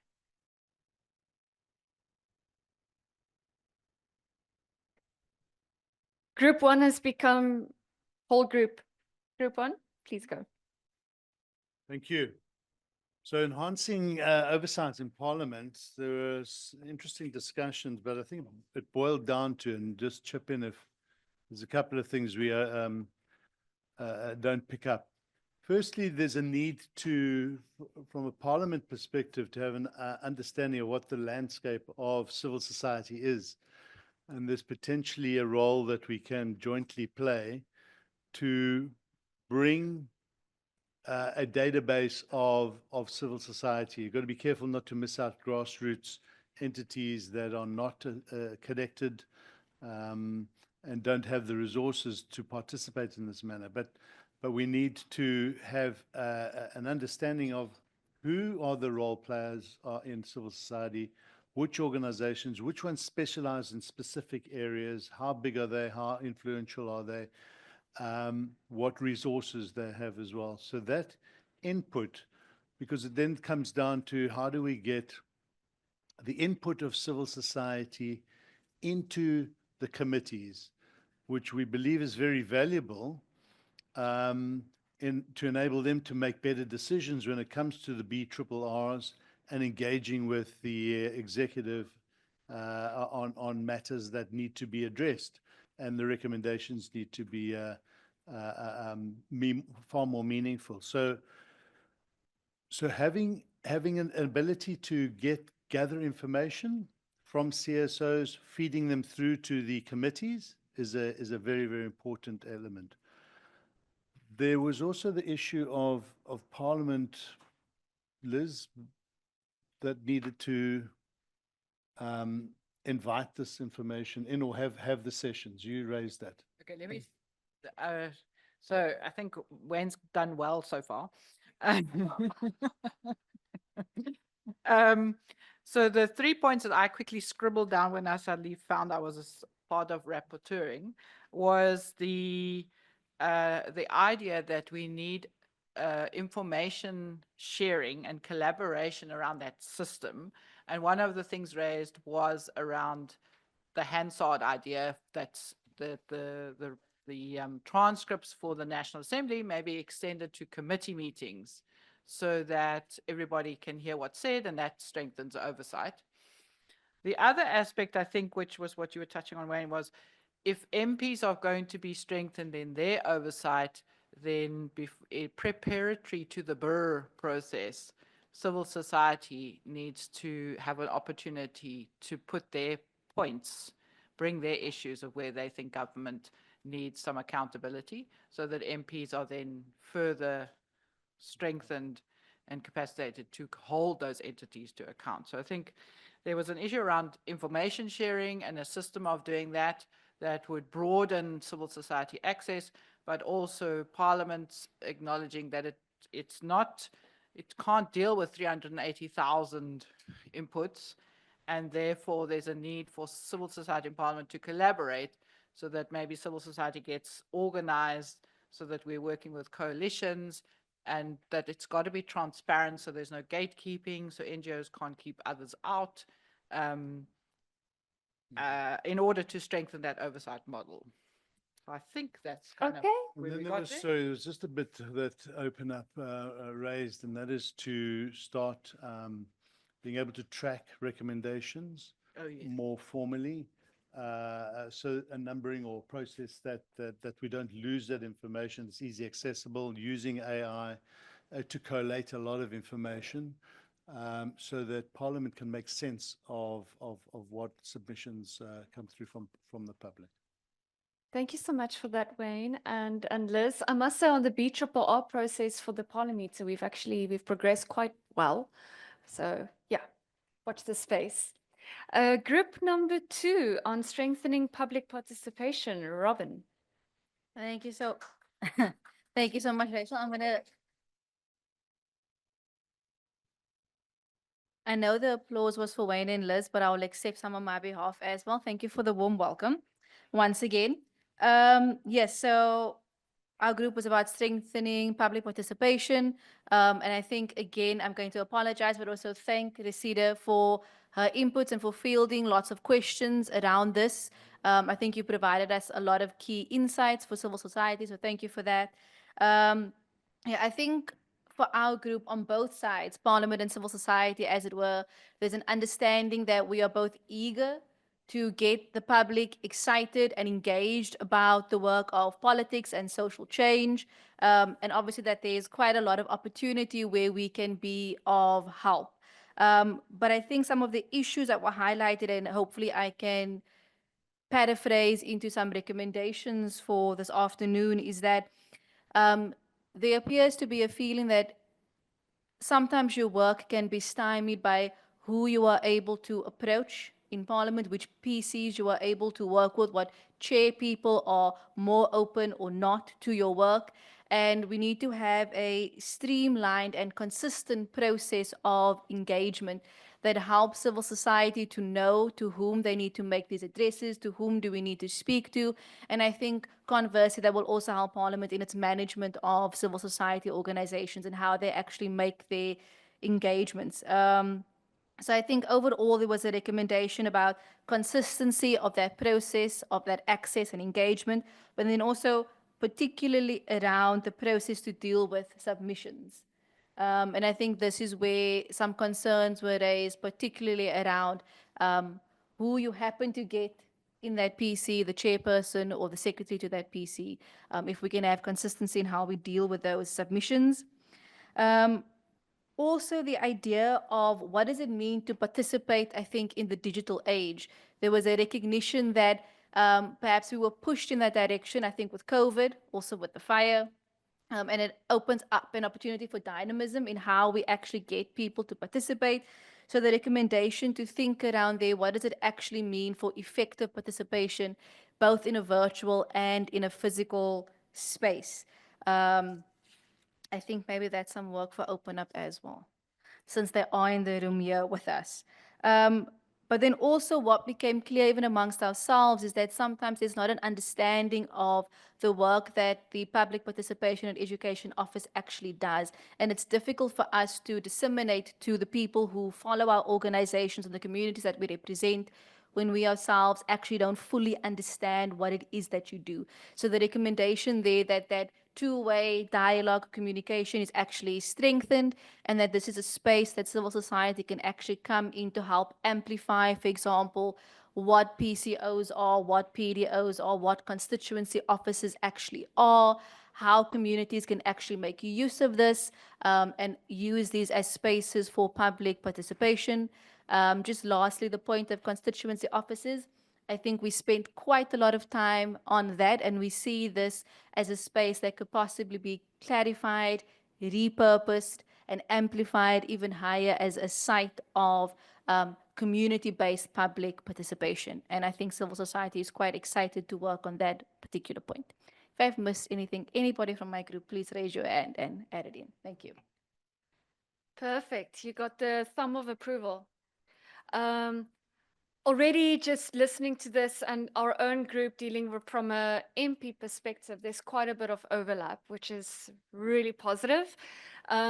Key components for building this capacity, and especially in this context of the 7th Parliament, are the concerns of there being a high turnover of MPs within portfolio committees that leads to a massive loss in institutional knowledge, but also looking at upskilling and bringing MPs on par to know more about the legislation, the duties, what they should be doing in portfolio committees. So this is a big gap if we start looking at capacity building. Suggestions for this is thinking of SOPs, standard operating procedures, compiled and developed by outgoing MPs to hand over to new incoming MPs. So we have the parliamentary legacy report, we've got the portfolio committee's legacy report, but how about a legacy report for an MP? This is your legacy. This is how you can take this forward, speaking to you as an individual. Very important is to reconsider different learning methodologies. We cannot follow a one-size-fits-all approach. We have MPs with different skill sets, with different knowledge levels, different literacy levels. So we need to consider different methodologies, looking at online courses, other tools, peer-to-peer learning, training of trainers, processes. A very good suggestion that came to the front, I know it was mentioned here, but let's work this out, is seeing a type of a learner's license and a driver's license for MPs, where they could utilize time while they are waiting someplace or they have availability to do an online course, to get up to date or to explore new skill sets. And it's something that is useful. So whether it's a K53 or a 5-point check before you make a turn, but something that is practical. And then very important to incentivize political parties to send the right MP for the job. Not all MPs are properly prepared for the work that awaits them in their portfolio committee, and suddenly we are all expecting them to be experts in this field, and that's not always possible. So how do we incentivize parties to send them? And also just a note once again, using or the need for data, information, media and information literacies. AI literacies are really important. Harnessing the growth and expansion of information and communication technologies, a digital era, once again to upskill, but also to ensure that MPs can utilize the various tools available to improve the work and the duties they ought to do. Okay. And then I'm going to hand over to Sam that dealt with the online group and looking at the culmination of these different themes. Thank you, Sam.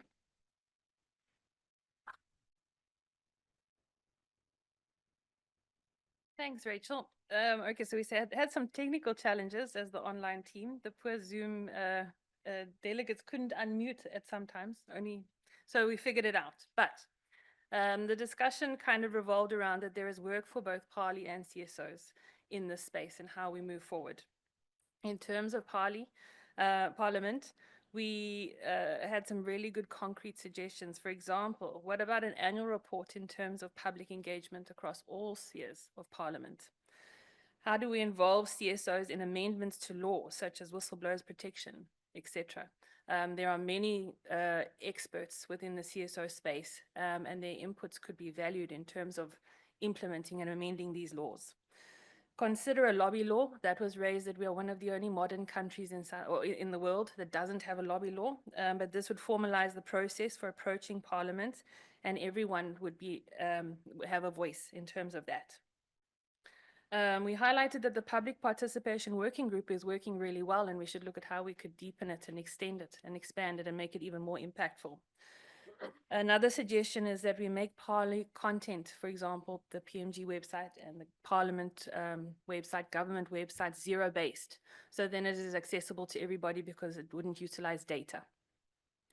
And then also highlighted across several groups today, the need to locate constituency offices, as CSOs are able to educate the public and encourage people to utilize them if they know where they are and when they're open, which has been an ongoing struggle.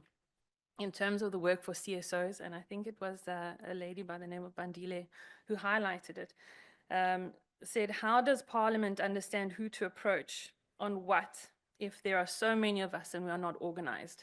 There is such a wide landscape of CSOs, and there is no specific database or organization or group of organizations that would allow easier facilitation between the two groups. So how do we become more organized as CSOs to enable that communication to go forward? Another highlight for CSOs is that big and small CSOs should collaborate better, specifically on research and technical support to enable effective, impactful public participation in parliamentary processes and engagements. And then lastly, it's important that we network and collaborate to work out how to deal with the deluge of paperwork on both CSO and Parliament side, and how to end up with concrete actions on accountability. That's it.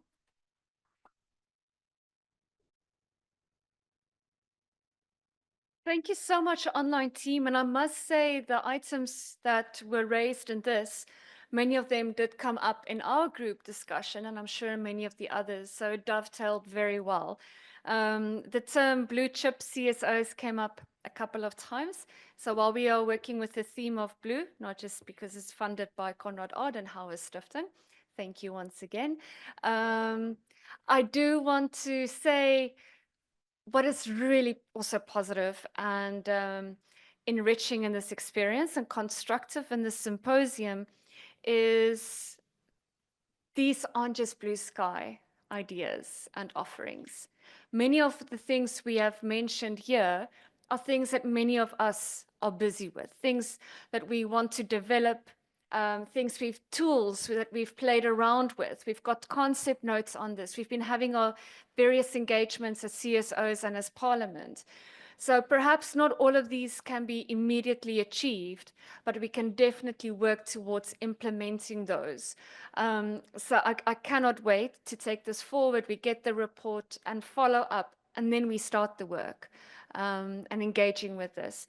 So I do look forward also to receive further feedback and input.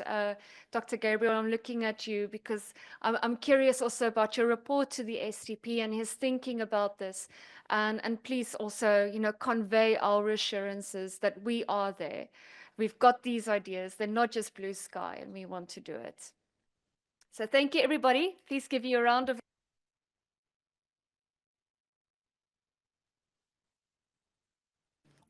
And then now I would love to call to the front the parliamentary spokesperson and division manager for parliamentary communication services, Mr. Mulotu Mutapu, for your contribution on the closing remarks.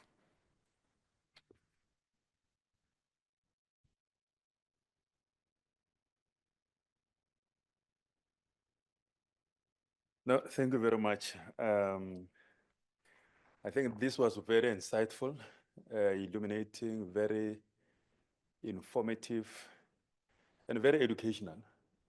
I think from the side of Parliament, really, we've learned a lot from not only the work of civil society, but the role of civil society, particularly in terms of the scope, the constitutional functions of Parliament. The area of collaboration is quite key, and I think we must say that we are very excited and looking forward to the future of collaboration.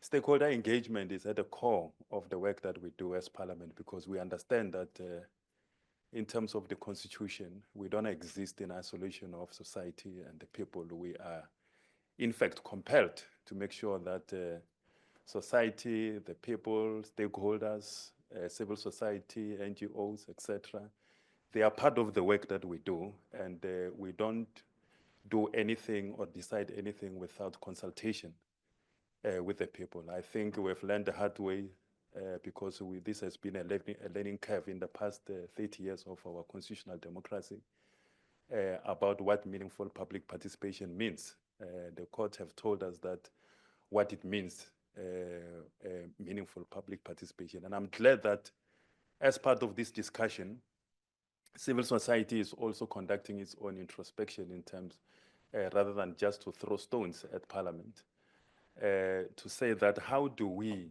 also ensure that we participate meaningfully in the processes of Parliament? Because the reason why we have alluded as part of this engagement to the issue of this adversarial relationship between Parliament and civil society, which is unnecessary, it is precisely because sometimes we don't understand each other's roles. And we tend to be combative, we tend to be adversarial and hostile in terms of how we engage with each other. It is important because, and also to change the perception that some of us were holding, that civil society serves as nothing but a lobby group of the funders. And it is something that we need to say, because it is something that needs to be, it's a perception that needs to be changed, because we are moving towards greater partnership and collaboration, as we have discussed, to say that how does civil society help Parliament in terms of fulfilling its constitutional functions, instead of trying to catch Parliament in wrongdoing. And the next thing, we are throwing stones at each other through the media and or through reports that we feel that understates the work that Parliament has done, and so on and so forth. I'm glad that the role of the PMG has been very prominent, reflected upon, because it is one really that of the best examples of civil society collaboration with Parliament. And they've been doing a tremendous, remarkable work, to an extent that, you know, committees, parliamentarians, they will tell you that they actually prefer, you know, on top of the minutes that colleagues in Parliament provide, they rely very much on the minutes of PMG. So it just shows how the role of civil society can actually enhance the fulfillment of the constitutional obligations and functions of Parliament. And therefore, that is very exciting. I don't think Parliament hates or dislikes civil society. I think we can do far much better, because you see, using the issue of Turkey and Christmas, we don't have a option but to vote for Christmas, because whether you vote for it or not, it will still happen, you see. So come the 25th of December, it will happen. So I think this is a very insightful, and really we're excited about the future. There is so much that we are looking forward as Parliament in terms of this collaboration. I like the fact that there is a concession and also this emphasis on the need for civil society to be organized, so that Parliament does not deal with thousands and thousands of civil society organizations, you know, individually. So it will be nice if there will be some kind of a coalition of civil society, so that we can be able to engage in that fashion. But I'm glad, and I represent the institution when I say that what has come out of the breakaway commissions as well, as per the presentations here, on what role civil society, you know, can play in terms of assisting Parliament with oversight and accountability. And I can imagine in the areas of research, in the areas of providing expert, you know, testimonies or input to the committees, because these committees are open for you. You don't need to be a member or a official of government or a minister to appear before a committee. If you have got something that will assist the work of the institution, those committees are open, and you can be able to provide such kind of information. So the issue of, you know, I think we have also appreciated as part of this that democracy is very expensive. It's not cheap. And I think the civil society's role is important in terms of supporting Parliament in campaigning for a change in terms of the funding model. Because that thing of Turkey and Christmas, I think I will agree with it insofar as this is concerned, because we are dependent on the mercy of government, which is another arm of the state that we conduct oversight of, over, in terms of how much they want to give us. So more money means that quality oversight. Is it something that they want?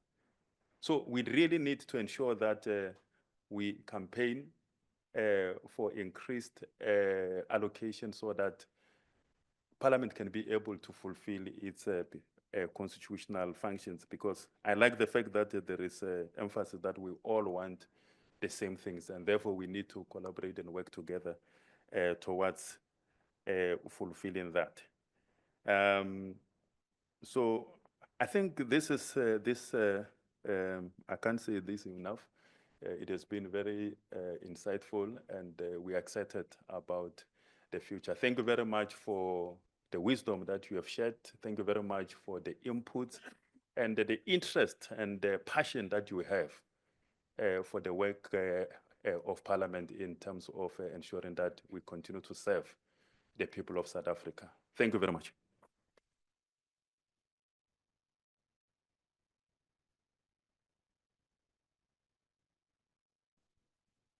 Thank you so much for that, Mr. Mutapu.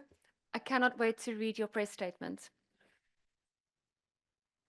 I know where to find it. I'm sure we all do. Okay, I would like to call our CEO, Wayne, to the front for your closing remarks.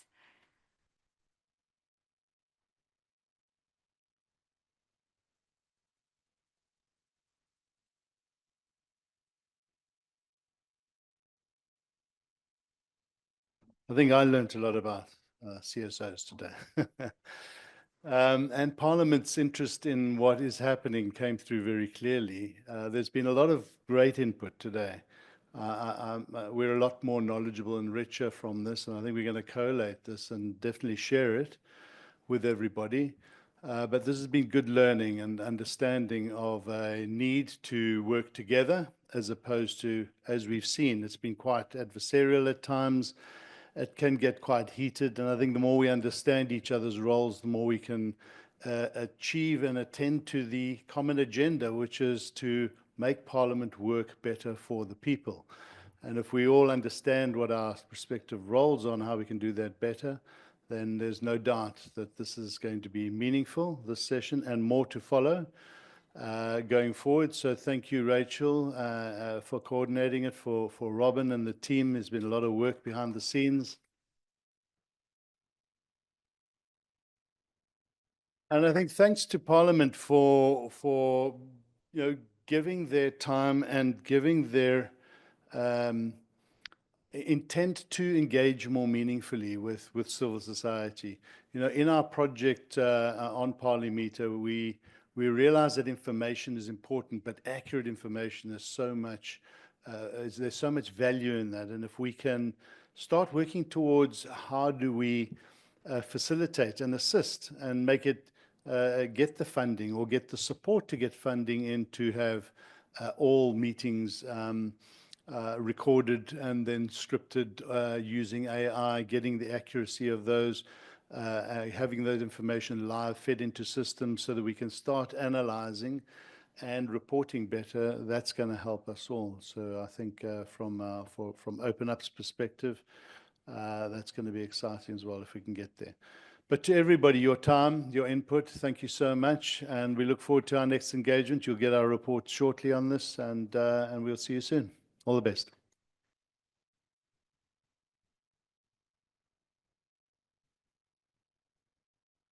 Well, clearly, during the short break that we had and in the breakaway groups, there was robust, energetic, and positive and constructive discussions that took place.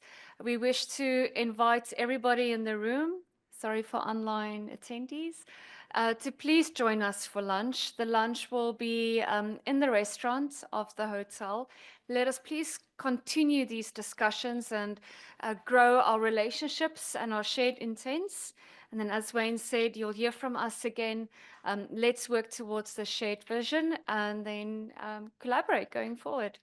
Thank you.